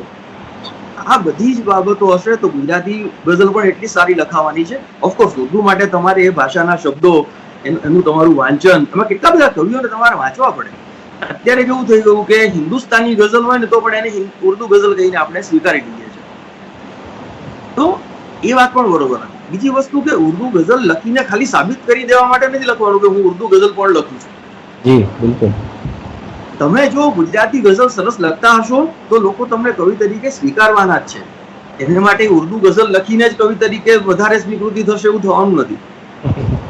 હા, તમારામાં એક કૌવત હોય, તમને ભાષા સાથે એટલો ગરબો અને નિસ્બત હોય, તમે એટલું જાણતા હોય ભાષા વિશે અને તમે લખવા માંગો તો તમે લખો, એની કોઈ ના નથી. અને મને ખબર છે રમેશ પારેખે પોતે પણ ઉર્દુ ગઝલ લખેલી, ને અમારે જયારે શરૂઆતમાં વાત થઈ ત્યારે મેં એમને પૂછેલું પણ ખરું, તમે ઉર્દુ ગઝલો કેમ લખી? કે હર્ષભાઈ બસ મને એમ થયું કે ઉર્દુમાં લખવું જ છે મારે, એટલે મેં ઉર્દુ ગઝલો લખેલી. તો એક જોકે સ્વીકારેલું એમણે વાતને, પછી એમણે છોડી પણ દીધું કે એમણે પકડી રાખેલું નહોતું. અત્યારે પણ દાખલા તરીકે તમે પણ ઉર્દુ ગઝલો લખો છો, ભાવેશ પાઠક લખે છે, રહીશભાઈએ લખી છે, હું પણ લખું છું, બીજા લખે છે, પણ એક સહજ રીતે લખાવી જોઈએ. ઉર્દુ ગઝલ પણ હું લખું છું એવું સાબિત કરવા માટે જે ઉર્દુ ગઝલ લખાવી એ ન થવું જોઈએ. એ નહીં થાય તો શ્રેષ્ઠ ગઝલો ઉર્દુમાં પણ આપી શકે એવા સક્ષમ લોકો આપણી પાસે છે. એવું નથી. ક્યાં બાત. તો એક છેલ્લો સવાલ અને પછી આપણે કાર્યપાઠના દોર તરફ જઈએ. ઉષાબેન, તમે કેટલાક સુંદર મજાના સંપાદનો આપ્યા છે, સાહિત્યની અનેક પ્રવૃત્તિ સાથે જોડાયેલા રહ્યા છો ને એટલે અનેક કૃતિઓમાંથી પણ પસાર થવાનું તમારે અવશ્ય બનતું હશે. આજની પેઢીની કવિતાને લઈને તમે કેટલા આશ્વસ્ત છો? અને અલબત્ત તમારો સ્વભાવ આમ પેલા કઠોર પ્રિન્સિપલ જેવો નથી જ નથી, પણ એક સંવેદનશીલ રુજુ ટીચરની જેમ તમે કોઈ મીઠી ટકોર જો કરવા માંગતા હો આ નવી પેઢીને, કઈ માર્ગદર્શન આપવા માંગતા હો આ સર્જકોને. મિલિંદભાઈ, તમે પ્રશ્ન બહુ મુદ્દાનો કર્યો છે. આ મને તરત જ યાદ આવ્યા, તમે પ્રશ્ન કરતા હતા એ સાંભળતા જ, આપણા નિરંજન ભગત સાહેબ, એમણે બહુ સરસ એક નાનકડી પુસ્તિકા આપી છે, કવિતા કાનથી વાંચો. કાનથી સાંભળવાનું હોય, પણ કવિ એટલું માર્મિક રીતે કહે છે કે કવિતા કાનથી વાંચો. એટલે કવિતા છે, આજે આપણી પાસે લિખિત અને પુસ્તકનું રૂપ છે કવિતાનું, પણ મૂળે તો કવિતા છે એ કાનની કળા છે. લય, શ્રુતિ એના ઉપર આધારિત છે. એ છંદ હોય, ગીત હોય કે ગઝલ હોય, એ બધામાં શ્રુતિ, લય એ મહત્વના છે. એટલે નવી પેઢીને હું એવું કહીશ કે વાંચન તો જરૂરી છે, પુષ્કળ વાંચો. એનાથી જ એક પ્રકારની ભાષા માટેની સજ્જતા, અભિવ્યક્તિનું વૈવિધ્ય, એને એમાં પોતિકાપણું, પોતાની મુદ્રા કેવી રીતે પ્રગટાવવી એનો માર્ગ એમને જડશે. પણ સાથે સાથે કવિતા એ કાનની કળા છે. એટલે એનો કાન જો લઈને પકડવા માટે સાવધ નહીં હોય તો માત્ર પેપર વર્કથી, કાગળ ઉપર કરવાથી એ ઉત્તમ બની જાય એવું નહીં બને. પણ જો લઈને એને આત્મસાત કર્યો હશે તો ઓહો, લઈની તો દુનિયા અજબ છે. લઈની આંગળી જેણે જેણે પકડી છે એ તરી ગયા છે. એ રમેશ પારેખ હોય, મારી પારુલ ખખ્ખર હોય કે બીજા કોઈ પણ હોય, લઈની આંગળી, હા, પ્રતિભા હોવી જોઈએ. ખાલી લઈ એટલે નર્યા ઝાંઝર ન ચાલે, પણ એની સાથે સાથે જીવંતતા પણ જોઈએ. એટલે નવી પેઢીને એવું કહીશ કે કવિતા કાનથી વાંચવાની ટેવ પાડે, હૃદયથી સંવેદન એ કવિતામાં પડેલું છે એને પામવાનો પ્રયત્ન કરે. અને સૌથી મોટી વાત, પોતી કી મુદ્રા ભાષામાં આમ નીચે સહી ન હોય તોય આપણને ખબર પડે કે આ ગઝલ તો ભાવેશે જ લખી છે, અથવા આ ગઝલ તો અનિલે જ લખી છે, અથવા કિરણસિંહે લખી છે. આપણને એ વાંચતા, અથવા તો અમારા મિલિંદ ગઢવીએ લખી છે, નીચે સહી ન હોય તો પણ ખબર પડે. એવો મિજાજ અને ભાષાનું પોતાનું રચી શકે એ નવી પેઢીએ જોવાનું છે. મને યાદ છે એક શિબિરમાં આપણા ઋષિકવિ રાજેન્દ્ર શુક્લે એક વખત કહેલું કે દરેક કવિએ અલગ પડવાનું જ છે, એમ ન થાય તો એ ચિંતાનો વિષય છે.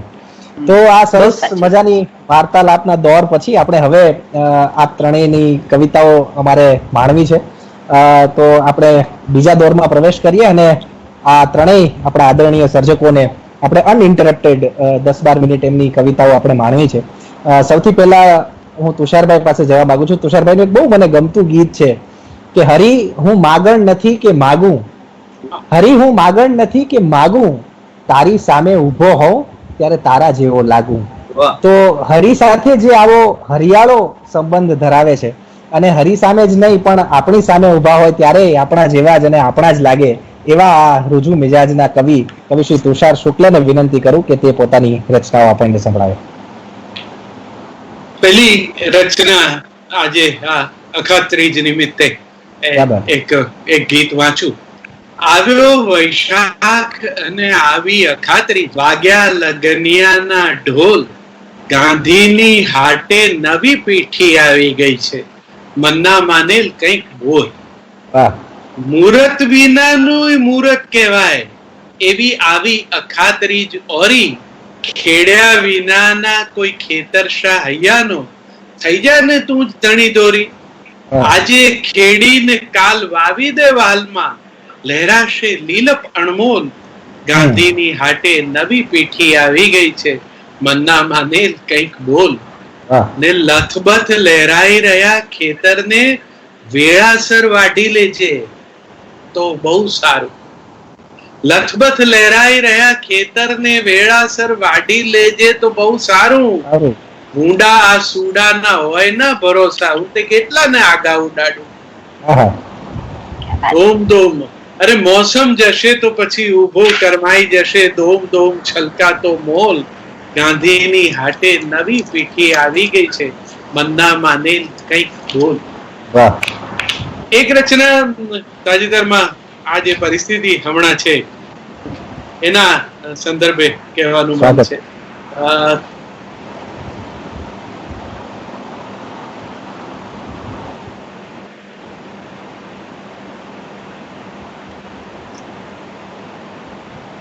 દીકરીઓ જે અત્યારે આપણી પરદેશ છે અને ચિંતા અહીંયા છે ને ત્યાંય છે, આ પરિસ્થિતિ જે છે એમાં અહીંયાથી જે કઈ છેલ્લે પાર્સલ મોકલ્યું છે ખાખરા અને મસાલા સાથેનું, એ એને મળ્યું છે. એ તો હંમેશા એમ કે આ બધું મળે છે, અહીંયા મળે, કઈ મોકલો નહીં, પણ બા બાપુ એ મોકલ્યું છે. હવે અત્યારે બહાર જવાતું નથી ત્યારે એ પાર્સલ એને ખોલ્યું છે અને એ બેઠી છે દીકરી, અને હવે એ કહે છે કે આમ તો આપણે રોજે મળીએ કેમેરાની આંખે, આપણે ફેસ ટાઈમમાં ભેગા થઈએ જ છે પપ્પા, આમ તો આપણે રોજે મળીએ કેમેરાની આંખે, મન તો થાય કે ઉડીને આવું વાલપની બે પાંખે, પ્રેમથી માં હૈયે ચાપે, બાપુનો હાથ પરે માથે. ને યાદ કરું છું પહેલા ક્યારે થયું તું આવું મન, યાદ કરું છું પહેલા ક્યારે થયું તું આવું મન, રૂટીનમાં જીવાતું તું બસ સૌ કોઈનું જીવન, જિંદગી મારી સતત દોડતી, મળે નહીં આરામ, કોઈ મળે નહીં નવરું અહીંયા, કામ કામ ને કામ થાય છે હોઈએ સૌ સાથે, પ્રેમથી માં હૈયે ચાંપે, બાપુનો હાથ ફરે માથે. અહીંયા બારી દરવાજાને સૌ કોઈ રાખે બંધ, અહીં ના આવે માસીના એ વઘારની સુગંધ. વાહ વાહ. અહીં ના ક્યા બાત, હોય ક્યા બાત. કોઈની વચ્ચે વાટકીનો વ્યવહાર, અહીં ના હોય કોઈની વચ્ચે વાટકીનો વ્યવહાર, મળે તો મલકાવે જાળવે એટલો શિષ્ટાચાર. શ્રવણ ના કોઈ માગે, પ્રેમથી માં હૈયે ચાંપે, બાપુનો હાથ ફરે માથે. ને મોકલ્યું બાપુ કુરિયરમાં, એ કામ કેટલું લાગ્યું. મોકલ્યું બાપુ કુરિયરમાં, તે કામ કેટલું લાગ્યું. જાદુઈ ડબ્બામાં કેટલું નીકળ્યું માં વણમાગ્યું. મેથિયા કેરો મસાલો તારો, એ જાણીતો સ્વાદ. મરચું નાખે ચાખે પાછો હાથ, એ આવે યાદ. સ્મરણ એ રહી રહીને જાગે, પ્રેમથી માં હૈયે ચાંપે, બાપુનો હાથ ફરે માથે. ને છે મરચું પણ મીઠું લાગે, છે મરચું પણ મીઠું લાગે, ઘરથી દૂર છું ત્યારે. મન તો થાય છે સૌની પાસે ઉડી આવું અત્યારે. લોકડાઉન તો તને ટોકે, મને ક્યાંથી રોકે. આંખથી છલકે આંસુ, એને કોણ આવતા ટોકે. ના કલમ કોઈ લાગે, પ્રેમથી માં હૈયે ચાંપે, બાપુનો હાથ ફરે માથે. કેટલાક લોકોને આ ગાળામાં ઘરમાં રહેવું ગમતું નથી. આ આખો સમય છે ને એ દાંપત્યને ફરી તપાસી જવાનો પણ એક રીતે સમય છે. અહીં ગમવાના સૌને પોતિકા કારણ હોઈ શકે, પણ મેં મારી રીતે એ એક કારણ જે વિચાર્યું છે તે એટલા રૂટીનમાં જીવાતા જીવાતા જે ડલ થઈ ગયા છે એના સંદર્ભમાં, અપેક્ષાઓ જે સાવ જુદી રાખી છે એના સંદર્ભમાં, કે 16 વર્ષની સુંદરતા તું 37 શોધે, પ્રેમ તો એનો એ જ છે તું અણસમજણમાં અવરોધે. પહેલા વાતો કેરા ઝરણા વહેતા તા વણથંભ્યા, આજ હવે કલકલતા જળ ક્યાં જઈને રે જંપ્યા. આંખ એની હજી પ્રેમ છલકતું હસતી, તે કેવું જીવતા આપણે, ઓટ થઈ ગઈ ભરતી. પ્રેમ છલકતા ગીત ને સ્થાને તું હિસાબો નોંધે, પ્રેમ તો એનો એ જ છે તું અણસમજણમાં અવરોધે. ને વાત કર્યા દિવસ વીતતો, નયન મળ્યા વિણ રાતો, આજ હવે આ આપણી વચ્ચે શબ્દ ફરે સંતાતો. ચહેરાની સુંદરતા ભૂલી નજર ચાંદલો નોંધે, ચહેરાની સુંદરતા ભૂલી નજર ચાંદલો નોંધે. અરે તારા હોવા તણા પુરાવા કંકુમાં શું શોધે. કાન ઝંખતા ક્યારે પાછો રાણી કઈ સંબોધે, પ્રેમ તો એનું એ જ છે તું અણસમજણમાં અવરોધે. તો આ સમય જીવતા જીવતા સાથે જીવતા જીવતા થોડા આવા પ્રકારના ભરતી ઓટના અનુભવો થતા હોય ત્યારે કશું બે સત્યો છે. બેમાંથી પહેલાનું જે હતું એ ભરતી એ સત્ય છે, અત્યારે થોડું ઓટ છે એ સત્ય છે.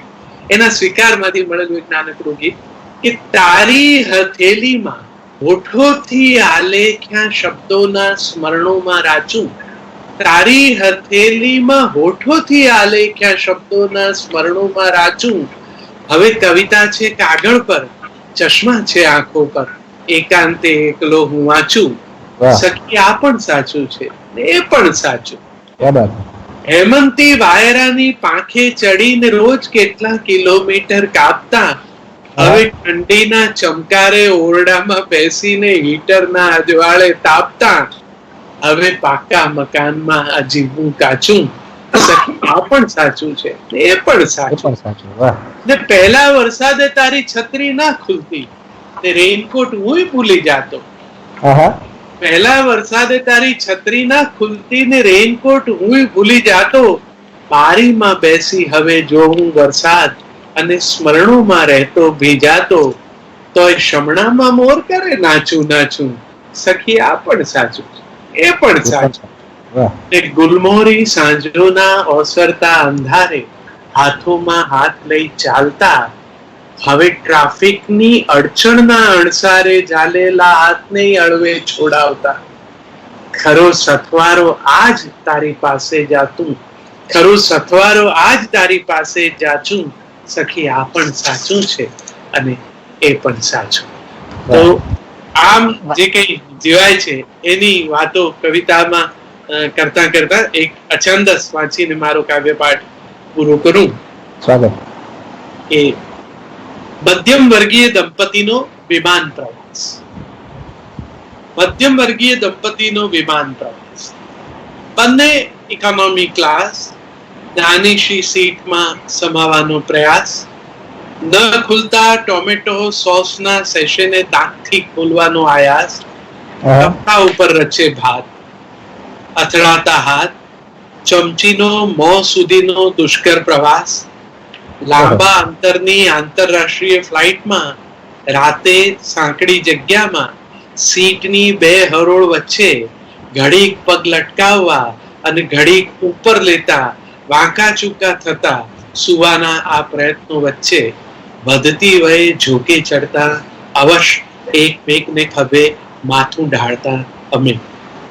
એકને ઝોકું આવે તો બીજું બેસી રહે એમ જ, જેથી થોડી વાર પહેલું ઊંઘી જાય.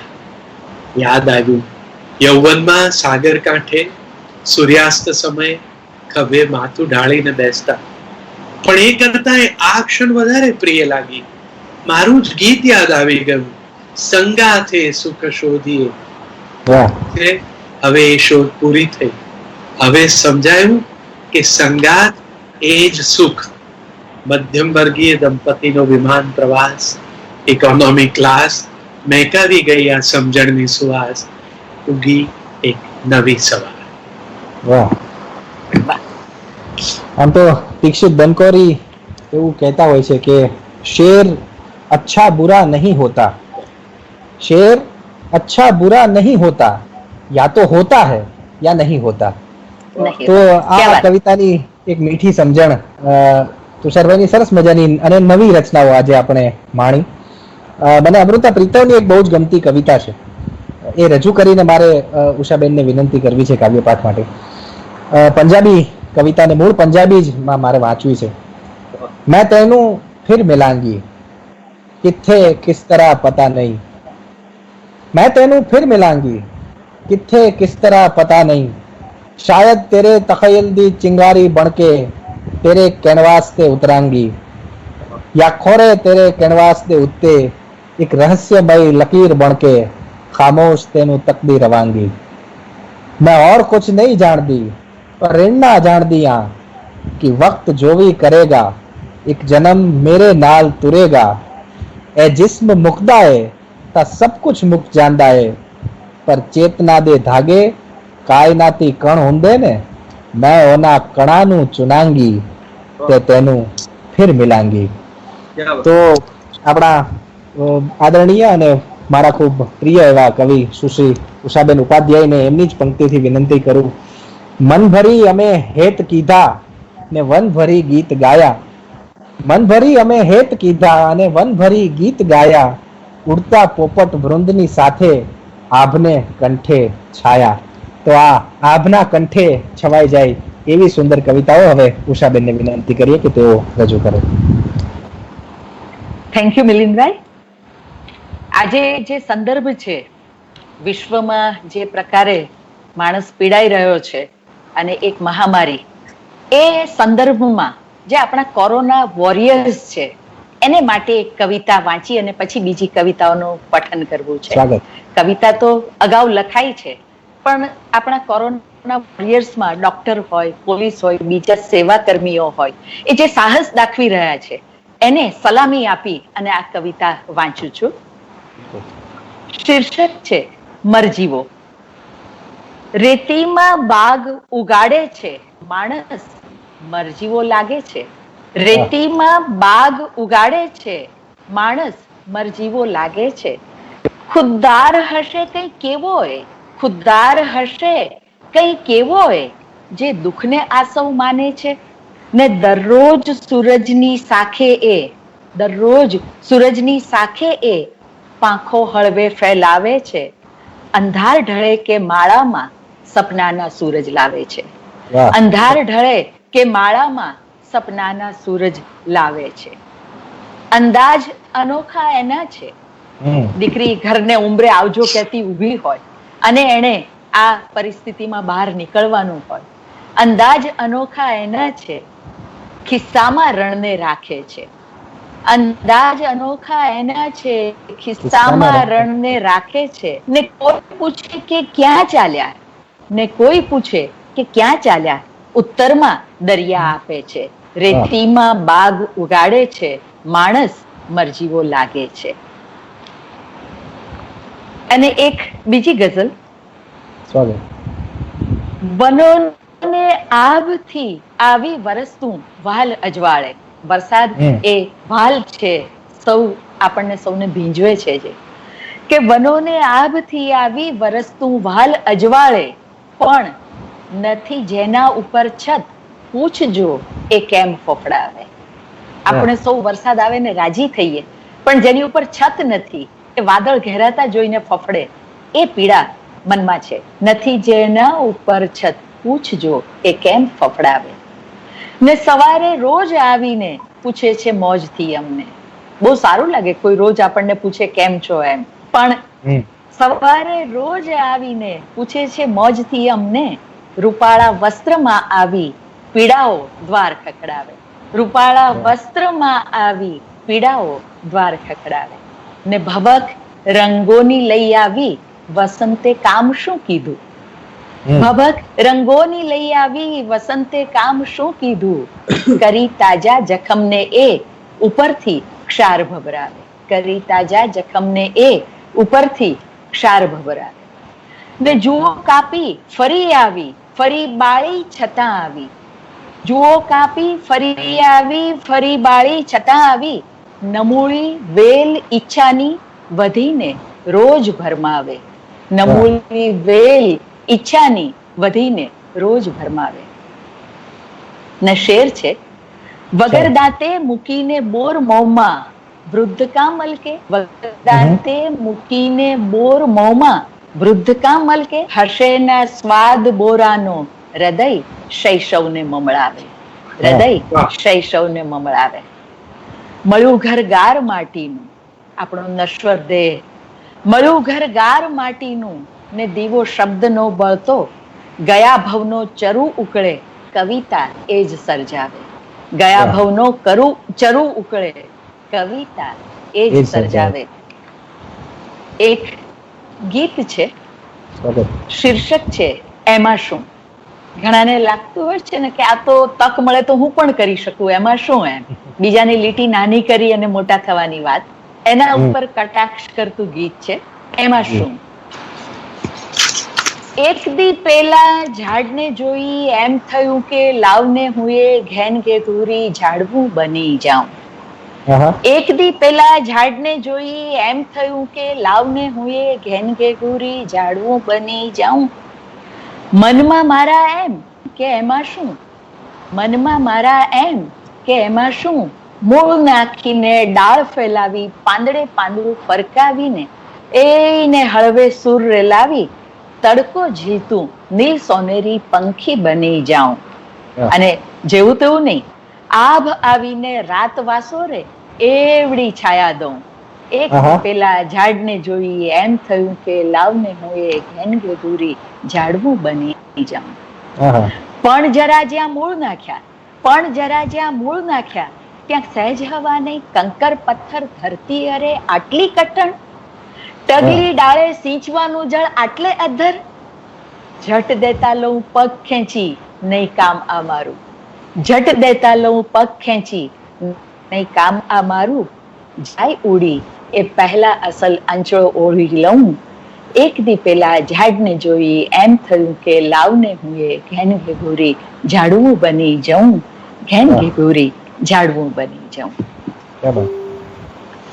એક અછાંદસ કવિતા રજૂ કરવી છે માતૃત્વના સંવેદનની. તમે કહ્યું હતું ને નાનું એવું સંવેદન પણ કવિતા બને, એવી એક વાત. શીર્ષક છે રેવા. હું જ્યારે નાની હતી ત્યારે રેવાની લહેરોની જેમ ઉછળતી કૂદતી દોડતી રહેતી. એ સમયે માં તે જ મને સંભાળી લીધી હતી કિનારાની માટી બનીને. હું આગળ વધતી ગઈ ધસમસતી ધારા બનીને. અને તું મારી પ્રત્યેક ધારા સાથે પીગળતી રહી, ક્ષીણ થતી રહી, પરંતુ ઓગળતા ઓગળતા પણ હર ક્ષણે તારા હૃદયમાંથી વરસતી રહી વહાલની હેલી. દેવદાર વૃક્ષોની ઊંચી ડાળીઓ પરથી ચડાઈને આવતા સોનેરી તડકાની જેમ તું હંમેશા ઝળહળતી રહી છો મારી ભીતર. જીવનના દુઃખ ભર્યા ભેંકા માર્ગે પસાર જ્યારે હું હારવાની અણી ઉપર હોઉં છું, જ્યારે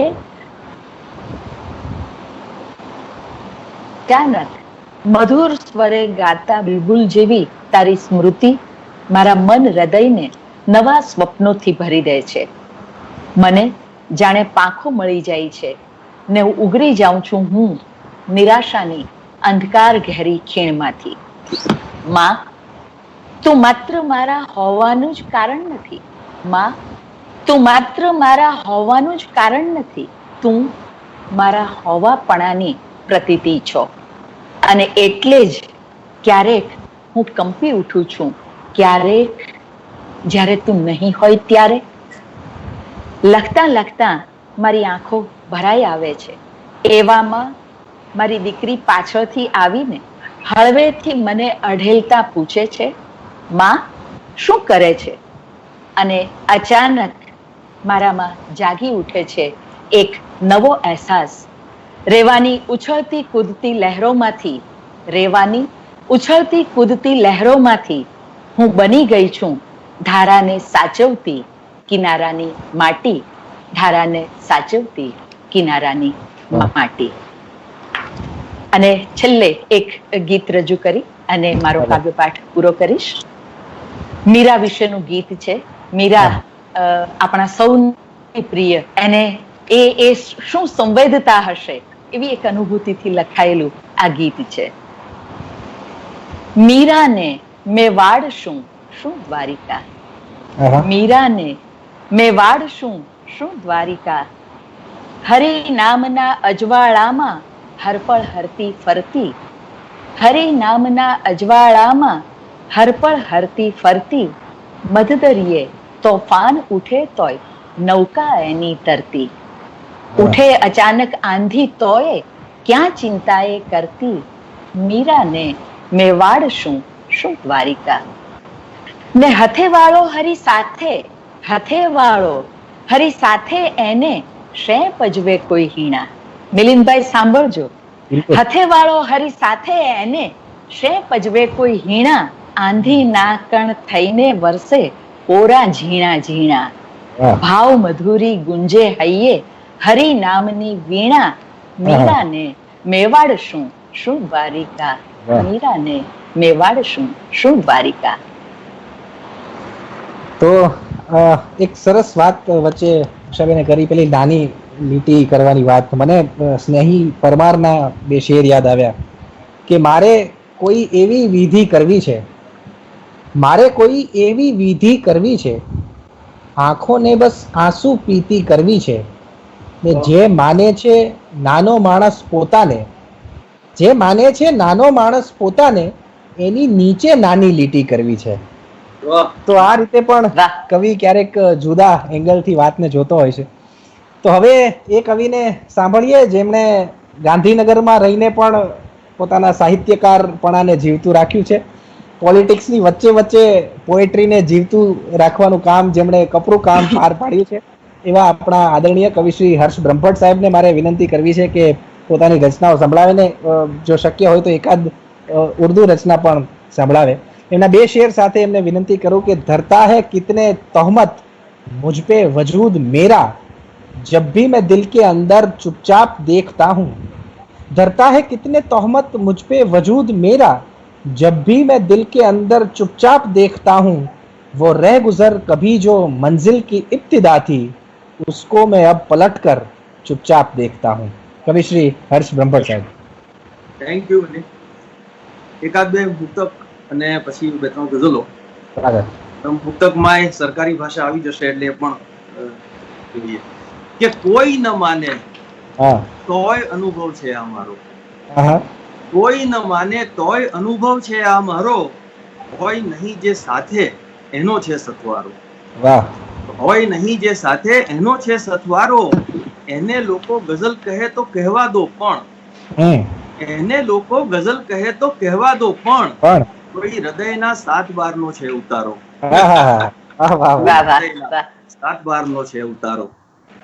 એક બીજું મુક્તક છે જે એ સંદર્ભમાં છે કે કવિ જે જીવે છે એવું એ લખે તો એનું લખાણ છે એટલું અસરકારક બને.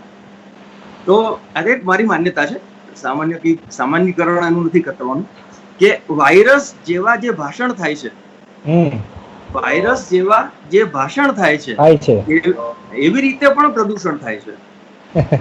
વાયરસ જેવા જે ભાષણ થાય છે એવી રીતે પણ પ્રદૂષણ થાય છે. અને જો લખાયો શેર ના જીવાયેલો, જો લખાયો શેર ના જીવાયેલો, શેર એવો બસ શિખામણ થાય છે, શેર એવો બસ શિખામણ થાય છે.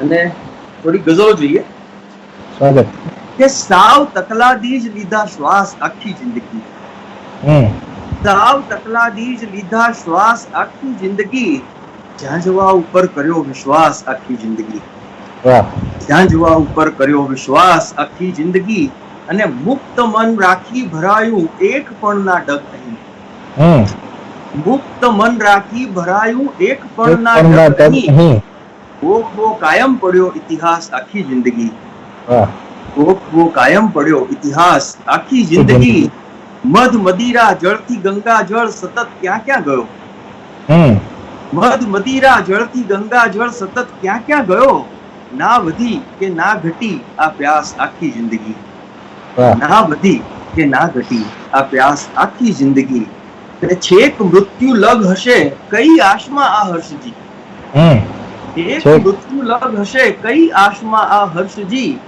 હા રહ્યા ગણતા દિવસ ને માસ આખી જિંદગી, હા રહ્યા ગણતા દિવસ ને માસ આખી જિંદગી, અને યાદનું આ એક ચાંદરનું ગજબનું નીકળ્યું, યાદનું આ એક ચાંદરનું ગજબનું નીકળ્યું, સાવ અંધારે મળ્યો અજવાસ આખી જિંદગી, સાવ અંધારે મળ્યો અજવાસ આખી જિંદગી, સાવ તકલાદી જ લીધા શ્વાસ આખી જિંદગી, ઝાંઝવા ઉપર કર્યો વિશ્વાસ આખી જિંદગી.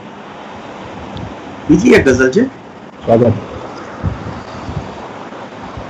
નામ લેતા એનું અટકી જાય છે બોલો, નામ લેતા એનું અટકી જાય છે બોલો, એક પાગલને બધું સમજાય છે બોલો, એક પાગલને બધું સમજાય છે બોલો, અને ઈશ્વરે એ ગામ છોડ્યાને થયા વર્ષો, ઈશ્વરે એ ગામ છોડ્યાને થયા વર્ષો, ત્યાં પૂજારીઓ હવે પૂજાય છે બોલો, ત્યાં પૂજારીઓ હવે પૂજાય છે બોલો, આમ વર્ષોથી નથી ઊંઘ્યો હકીકત છે, આમ વર્ષોથી નથી ઊંઘ્યો હકીકત છે, આમ એ સપના સમો દેખાય છે બોલો, આમ એ સપના સમો દેખાય છે બોલો, અને કોઈ દરજી માપ લઈ શકતો નથી એનું, કોઈ દરજી માપ લઈ શકતો નથી એનું, એ સતત નાનો ને મોટો થાય છે બોલો, એ સતત નાનો ને મોટો થાય છે બોલો, ને દર વખત લો લક્ષ્ય પોતે તાળીઓ પાડે, દર વખત લો લક્ષ્ય પોતે તાળીઓ પાડે, જેટલી પણ વાર એ વિંધાય છે બોલો, જેટલી પણ વાર એ વિંધાય છે બોલો, અને એ બધાથી સાવ નોખો ને અલગ તો પણ, એ બધાથી સાવ નોખો ને અલગ તો પણ એક સરખો સર્વમાં વહેંચાય છે બોલો, એક સરખો સર્વમાં વહેંચાય છે બોલો, નામ લેતા એનું અટકી જાય છે બોલો, એક પાગલને બધું સમજાય છે. ક્યા વાત. એક બીજી ગઝલ છે જુદા પ્રકારની, કે સ્મિત કરીને બોલાવે છે, સ્મિત કરીને બોલાવે છે, સાચું કહું તો ગભરાવે છે, સ્મિત કરીને બોલાવે છે, સાચું કહું તો ગભરાવે છે, ને શરણાઈઓની વાતોથી, શરણાઈઓની વાતોથી સન્નાટાને લલચાવે છે, શરણાઈઓની વાતોથી સન્નાટાને લલચાવે છે, અને એમ મારતો એ પિચકારી, એમ મારતો એ પિચકારી, પાન નહીં દુનિયા ચાવે છે, એમ મારતો એ પિચકારી, પાન નહીં દુનિયા ચાવે છે, વાહ વાહ. શેર છે કે જળ થાકીને વહેવું છોડે, હમ. જળ થાકીને વહેવું છોડે, પછી સ્થિરતા હંફાવે છે, વાહ વાહ વાહ પછી વાહ વાહ. સ્થિરતા બહુ સારું. હંફાવે છે ને પહેલા સુંદર સપના આપે, હમ. આંખ પછી એ સળગાવે છે. હા હા હા. પહેલા સુંદર સપના આપે, આંખ પછી એ સળગાવે પછી છે. એ છલકાવે છે, અને ચારે બાજુ મૃગજળ સર્જી, હમ. ચારે બાજુ મૃગજળ સર્જી એ જ તરસને ભડકાવે છે, વાહ. એ જ તરસને ભડકાવે છે. અને છેલ્લો શેર છે એનો કે કર્મો સાથે નથી ચાલતા, હમ. કર્મો સાથે નથી ચાલતા, પણ પાછળ પાછળ આવે છે. હા હા. કર્મો સાથે વાહ નથી વાહ. ચાલતા, પણ પાછળ પાછળ આવે છે. સ્મિત કરીને બોલાવે છે, સાચું કહું તો લજાવે છે. બીજી એક ગઝલ છે બરાબર. કે એમ સંબંધ આપણા ફાટે, હા એમ સંબંધ આપણા ફાટે, હા. જેમ ઉંમર થતા ત્વચા ફાટે, હા એમ સંબંધ આપણા ફાટે, જેમ ઉંમર થતા ત્વચા ફાટે, એમાં ઈશ્વરનું હા. પણ ન ચાલે કઈ, એમાં ઈશ્વરનું પણ ન ચાલે કઈ, દોસ્ત ક્યારેક તો ધ્વજા ફાટે, એમાં ઈશ્વરનું પણ ન ચાલે કઈ, દોસ્ત ક્યારેક તો ધ્વજા ના ના ફાટે, તમારા નથી. ને તો હા હા જગતના ઉડે લીરે લીરા, હા હા. તો જગતના ઉડે લીરે લીરા, જ્યારે પણ કોઈના ડૂમા ફાટે, તો જગતના ઉડે લીરે લીરા, જ્યારે પણ હમ. કોઈના ડૂમા ફાટે, ને રેશમી ભૂતકાળ હોય ભલે, હા. રેશમી ભૂતકાળ હોય ભલે, સહેજ સ્પર્શો ને ટેરવા ફાટે, વાહ. સહેજ સ્પર્શો ને ટેરવા ફાટે, ને જો અણીદાર થાય ક્યાંક સુગંધ, જો અણીદાર થાય ક્યાંક ક્યાંક સુગંધ, સુગંધ. શક્ય છે કે પછી હવા ફાટે, વાહ. શક્ય છે કે પછી હવા ફાટે, અને શબ્દ ફેંકું છું બોમ્બની માફક, હમ. શબ્દ ફેંકું છું બોમ્બની માફક, કોઈ ફાટે ને કોઈ ના ફાટે, વાહ કોઈ વાહ ફાટે વાહ ને વાહ કોઈ વાહ ના વાહ. ફાટે, એમ સંબંધ આપણા ફાટે, જેમ ઉંમર થતા ત્વચા ફાટે. એક બીજી ગઝલ છે કે પોત પોતાના જ પિંજરમાં રહ્યા, હમ. પોત પોતાના જ પિંજરમાં રહ્યા, કેટલા સુખમાં અને ડરમાં રહ્યા, કેટલા સુખમાં અને ડરમાં રહ્યા, હમ. રોજ શ્રદ્ધામાં થતી વધઘટ રહી, રોજ શ્રદ્ધામાં થતી વધઘટ રહી, રોજ વધતા ઓછા ઈશ્વરમાં રહ્યા, હા હા. રોજ શ્રદ્ધામાં થતી વધઘટ રહી, રોજ વધતા ઓછા ઈશ્વરમાં રહ્યા, મન હતું એવું કે રહ્યા ના ક્યાંય ના, હમ. મન હતું એવું કે રહ્યા ના ક્યાંય ના, ઘાટ પર પહોંચ્યા અને ઘરમાં રહ્યા, વાહ વાહ. ઘાટ પર પહોંચ્યા અને અને ઘરમાં ઘરમાં રહ્યા, રહ્યા. ઊંઘ લઈ લીધી ઉઘાડી આંખથી, હમ. ઊંઘ લઈ લીધી ઉઘાડી આંખથી, જાગતા ક્યારેક બિસ્તરમાં રહ્યા, વાહ. જાગતા ક્યારેક બિસ્તરમાં રહ્યા, આવશે કોઈ ને બદલાશે બધું, હમ. આવશે કોઈ ને બદલાશે બધું, એ જ આશે રોજ જીવતરમાં રહ્યા, એ જ આશે રોજ જીવતરમાં રહ્યા, વાત બે ના હર્ષની પણ થઈ શકી, હમ. વાત બે ના હર્ષની પણ થઈ શકી, સરભરા કરવા જ હરફરમાં રહ્યા, વાહ. સરભરા કરવા જ હરફરમાં રહ્યા, પોત પોતાના જ પિંજરમાં રહ્યા, કેટલા સુખમાં અને ડરમાં રહ્યા. હલો. એક નવી ગઝલ છે અને હા. પછી એકાદ રચના કે ઘણા અભાગી અંજાયા એવા જળહળમાં ગુમ થઈ ગયા,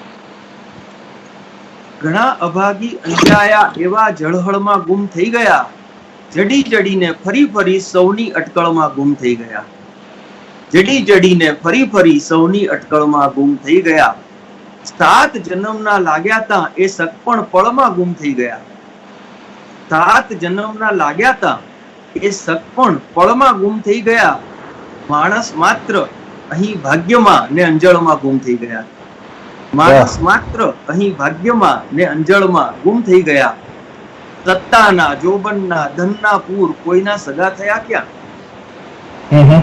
સત્તાના જોબનના ધનના પૂર કોઈના સગા થયા ક્યાં, લલચાયા એવા કે કૂદ્યા ને મૃગજળમાં ગુમ થઈ ગયા. વાહ. લલચાયા એવા કે કૂદ્યા ને મૃગજળમાં ગુમ થઈ ગયા. મળ્યો છાંયડો કદી પળભર, ઘડી બીંઝાયા સદાય તરસ્યા. મળ્યો છાંયડો કદી પળભર, ઘડી બીંઝાયા સદાય તરસ્યા. બધા પોતપોતાના મનગમતા વાદળમાં ગુમ થઈ ગયા. બધા પોતપોતાના મનગમતા વાદળમાં ગુમ થઈ ગયા. અને શું એમને સાચવવું તું અહીં સતત બદલાતા જગમાં? શું એમને સાચવવું તું અહીં સતત બદલાતા જગમાં? પડી ગયા પણ કદી ન છૂટે એવા વળમાં ગુમ થઈ ગયા. વાહ. પડી ગયા પણ કદી ન છૂટે એવા વળમાં ગુમ થઈ ગયા. ઘણા અભાગી અંજાયા એવા જળહળમાં ગુમ થઈ ગયા. જડી જડીને ફરી ફરી સૌની અટકળમાં ગુમ થઈ ગયા. ક્યાં વાત છે. તો આજે ઓકે, બિલકુલ ના છેલ્લું સંભળાવો. તુષારભાઈ છે એટલે મને પહેલી વાર એવું થયું કે ગીત વાંચવા છે. અરે બિલકુલ બિલકુલ, સ્વાગત છે. કે આવું તે કોનું છે છળ? હા હા. આવું તે કોનું છે છળ? સાચુકલી હોડીમાં બેસવું ત્યાં આખે આખી હોડી થઈ જાતી કાગળ. હા હા. આવું તે કોનું છે છળ? સાચુકલી હોડીમાં બેસવું ત્યાં આખે આખી હોડી થઈ જાતી કાગળ. આવું તે કોનું છે છળ? વાહ. સૂરજના રથનો હું સારથી થયો ને ત્યાં જ બંધ થયા અબલાના દ્વાર. હા હા. સૂરજના રથનો હું સારથી થયો ને ત્યાં જ બંધ થયા બંધ થયા. અબલાના દ્વાર. પીપળનું પાન એક ખરી પડ્યું ને પછી સૃષ્ટિને લાગે છે સૂરજનો ભાર. વાહ. પીપળનું પાન એક ખરી પડ્યું ને પછી સૃષ્ટિને લાગે છે સૂરજનો ભાર. દરિયાને ભૂલીને નદી કેમ દોડતી આવે છે મારી પાછળ? દરિયાને ભૂલીને નદી કેમ દોડતી આવે છે મારી પાછળ? આવું તે કોનું છે છળ? પાણી ખોદીને અમે વાવ્યો તો સૂરજ ને ઉગ્યા છે ઘેઘુર અંધારા. પાણી ખોદીને અમે વાવ્યો તો સૂરજ ને ઉગ્યા છે ઘેઘુર અંધારા. રાધાના આંસુની જેવા અબોલ મારા હોવાના બે આ કિનારા. રાધાના આંસુની જેવા અબોલ મારા હોવાના બે આ કિનારા. ચાસ પડેલ ચહેરાનું દર્દ નથી જાણતા કાળા ડિબાંગ ઓલ્યા વાદળ. ચાસ પડેલ ચહેરાનું દર્દ નથી જાણતા કાળા ડિબાંગ ઓલ્યા વાદળ. આવું તે કોનું છે છળ? સાચુકલી હોડીમાં બેસવું ત્યાં આખે આખી હોડી થઈ જાતી કાગળ. આવું તે કોનું છે છળ? ખાસ તો હર્ષભાઈ પેલું શરણાઈ વાળો જે શેર તમે વાંચો, આપણે ત્યાં આવા પ્રતીકો બહુ ઓછા ગઝલમાં આવ્યા છે. મને ભગવતી કુમાર શર્મા યાદ આવ્યા કે કેવી હઠે ચડી છે આ શરણાઈ તો જુઓ. કેવી હઠે ચડી છે આ શરણાઈ તો જુઓ. દુસ્કાની સાથે એની હરીફાઈ તો જુઓ. તો આ ભગવતી દાદાનું પુણ્ય સ્મરણ થયું આ શરણાઈના શેરને લીધે. તો આપણે આ સરસ મજાના વાર્તાલાપનું સમાપન કરીએ તે પહેલા એક મારે વાત અંગત કરવી છે એ કે આજે અકીલા પરિવાર અને ગુજરાતરીના અમારા જે મૂળમાં જે સ્થાપક છે એના જેનું આ બ્રેઇન ચાઇલ્ડ છે એવા અમારા નિમિષભાઈ ગણાત્રાનો આજે જન્મદિવસ છે. તો એમને ગમશે નહીં પણ આ જાહેરમાં આ બધા વતી એમને ઈશ્વરની કૃપા એમના પર રહે અને સાહિત્ય માટે જે એટલું સરસ કામ કરી રહ્યા છે, ગુજરાતી ભાષા માટે એના માટે પણ એમને ધન્યવાદ આપીએ. ખૂબ શુભેચ્છાઓ જન્મદિવસની. અને કરતા રહો બસ. એક નાનકડી જાહેરાત બધા જે અત્યારે પ્રેક્ષકો જોઈ રહ્યા છે એમના માટે મારે એ કરવાની છે કે આવતીકાલે સાંજે અકીલાના આજ માધ્યમ પરથી આપણા સરસ મજાના અભિનેતા પ્રતીક ગાંધી સાથે એનો એક સરસ મજાનો વાર્તાલાપ આપ કાલ જોઈ શકશો. વિરલ રાજ જેનું સંયોજન કરવાના છે અને આવતીકાલે સાંજે 6 વાગ્યાથી અકીલાના આ ફેસબુક પેજ પર આપણે એ લાઈવ જોઈ શકીશું, માણી શકીશું. તો આપને જોડાવા માટે વિનંતી છે. આપણે પૂરું કરીએ તે પહેલા આપણા જે ભાવકો આપણી સાથે જોડાયા છે, જે પ્રેક્ષકો જોડાયા છે એમના માટે 1 મિનિટનો સંદેશ આપ ત્રણેય કવિઓ તરફથી હું ઉષાબેનથી શરૂ કરું. 1 મિનિટમાં જે કંઈ આપને છેલ્લે જે કંઈ સમાપનમાં કહેવું હોય તે. શબ્દ છે એના જેટલો મોટો કોઈ સાથીદાર નથી, એટલે હંમેશા પુસ્તકોને સાથે રાખો, વાંચો અને જે કંઈ અનુભવો છો એને પોતાની રીતે પોતાની મુદ્રા સાથે વ્યક્ત કરવાની નિરંતર મથામણ રાખો. શબ્દમાં જે છે એના ઉપર વિશ્વાસ રાખીને આગળ જશો તો દુનિયા તમારી છે. વાહ. હર્ષભાઈ, આપના તરફથી કઈ છેલ્લા શબ્દો? બસ હું તો એટલું જાણું કે ભાવકો છે અને જેટલા સજ્જ ભાવકો છે એને કારણે જ આ બધી પ્રક્રિયાઓ અને આ બધી વસ્તુઓ છે. બાકી કઈ આપણે એકબીજાને સાંભળવાના હોય તો આનો તો કોઈ અર્થ જ નથી પછી. એટલે ગુલઝાર સાહેબ જે કે છે એ પ્રમાણે તુમ આ ગયે હો તો નૂર આ ગયા હૈ. વાહ વાહ વાહ, લો જા રહી થી. ક્યા બાત હે. જો કે અમે તમારા ભાવકો જ છીએ હર્ષભાઈ. તુષારભાઈ, આપના તરફથી છેલ્લે કંઈક એટલે આ એક સરસ મજાનું વાતાવરણ રચાયું. બંને જ સાથી કવિઓએ ભાવકોનું મહિમા કર્યો. હું પણ એમ જ કહું છું, હું તો હંમેશા સ્પષ્ટ કહેતો જ આવ્યો છું કે કવિને ન ચાહતા, કવિતાને પ્રેમ કરો. કારણ કે કેટલીક વખત કવિ અને કવિતા આ બે જુદા હોય છે. એટલે કવિ કદાચ તમને નિરાશ કરે એમ પણ બને, પણ કવિતા કોઈ દિવસ નિરાશ નહીં. મને ફરી ઓશો યાદ આવ્યા. એક લેક્ચરમાં એમણે એવું કહેલું કે નેવર મીટ પોએટ્સ. કવિઓને ક્યારેય મળવું નહીં, એમની કવિતાને જ મળવું. કવિઓને મળો તો તમારી ઘણી બધી ઇમેજિનેશનમાં કંઈક બદલાવો થઈ શકે. પણ ખેર, આપની સાથે વાત કરવાની મજા પડી. આપના ત્રણેય પાસેથી અમને ઘણું શીખવા મળ્યું. મને આશા છે કે આજના ભાવકો પ્રેક્ષકોને પણ ઘણું બધું આપના તરફથી શીખવા મળ્યું હશે. મનોજ ખંડેરિયાની એક બહુ જ ગમતી ગઝલ સાથે આ કાર્યક્રમને અહીં પૂરો કરવો છે કે લખવું છે નામ રેત પર કોને, છે વફાદાર જળ લહેર કોને. લખવું છે નામ રેત પર કોને, છે વફાદાર જળ લહેર કોને. મહેકતી આંખ મહેકતા દ્રશ્યો, કોણ કરવાનું તરબતર કોને. હું જ છું એક જે ગમું એને, બાકી ભેટે છે પાનખર કોને. ને મોતી નીકળ્યા કરે છે આંખોથી, સ્વપ્નમાં આવ્યું માનસર કોને. અને આ મોટા કવિનો મોટો શેર કે બે ઘડી આ ગઝલ ગમી તો બસ, બે ઘડી આ ગઝલ ગમી તો બસ, દોસ્ત અહીં થાવું છે અમર કોને. તો ફરી ફરીને અકીલાવતી આપ સર્વેનો આભાર માનું છું. આજના જે ભાવકો પ્રેક્ષકો જોડાયા છે અને હવે પછી પણ આ લાઈવ જે ફરીથી જોઈને અમારી સાથે જોડાવાના છે એ બધાનો આભાર માનું છું. શુભરાત્રી, જય માતાજી. એક નાનકડી મારી વાત પૂરું કરું કે તમે મને ઉર્દુ ગઝલ નું કહેલું, પણ આઈ એમ સોરી, હું એ ભૂલી ગયો અને રહી ગઈ વાત. ના સર, તો એ સંભળાવી તો આપણે પૂરું એનાથી ના સંભળાવી નથી. આ તો તમે મને કહ્યું એક મુક્તક સંભળાવો, એવું કરો તમને જેમ મજા પડે. તમને અનુકૂળ લાગે. એની કેસા પૂરું થયા પછી આ વાત કરવું થોડું મજા નહીં આવે, પણ કવિતા તો આમે ક્યાં પૂરી થાય છે સર. चलो एक गजल ना थोड़ा शेर. स्वागत. ये खिलवतों में मैं मर न जाऊं, ये खिलवतों में मैं मर न जाऊं, समंदरों में उतर न जाऊं. वाह.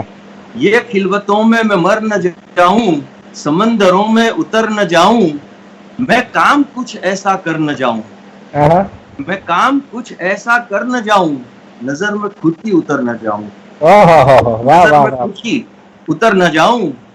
सितम उजालों का बढ़ रहा है, सितम उजालों का बढ़ रहा है, मैं अपने साये से डर न जाऊं, मैं अपने साये से डर न जाऊं, मैं एक मुद्दत से टूटता हूँ, मैं एक मुद्दत से टूटता हूँ, मैं पल झपकते बिखर न जाऊं, मैं एक मुद्दत से टूटता हूँ, मैं पल झपकते बिखर न जाऊं.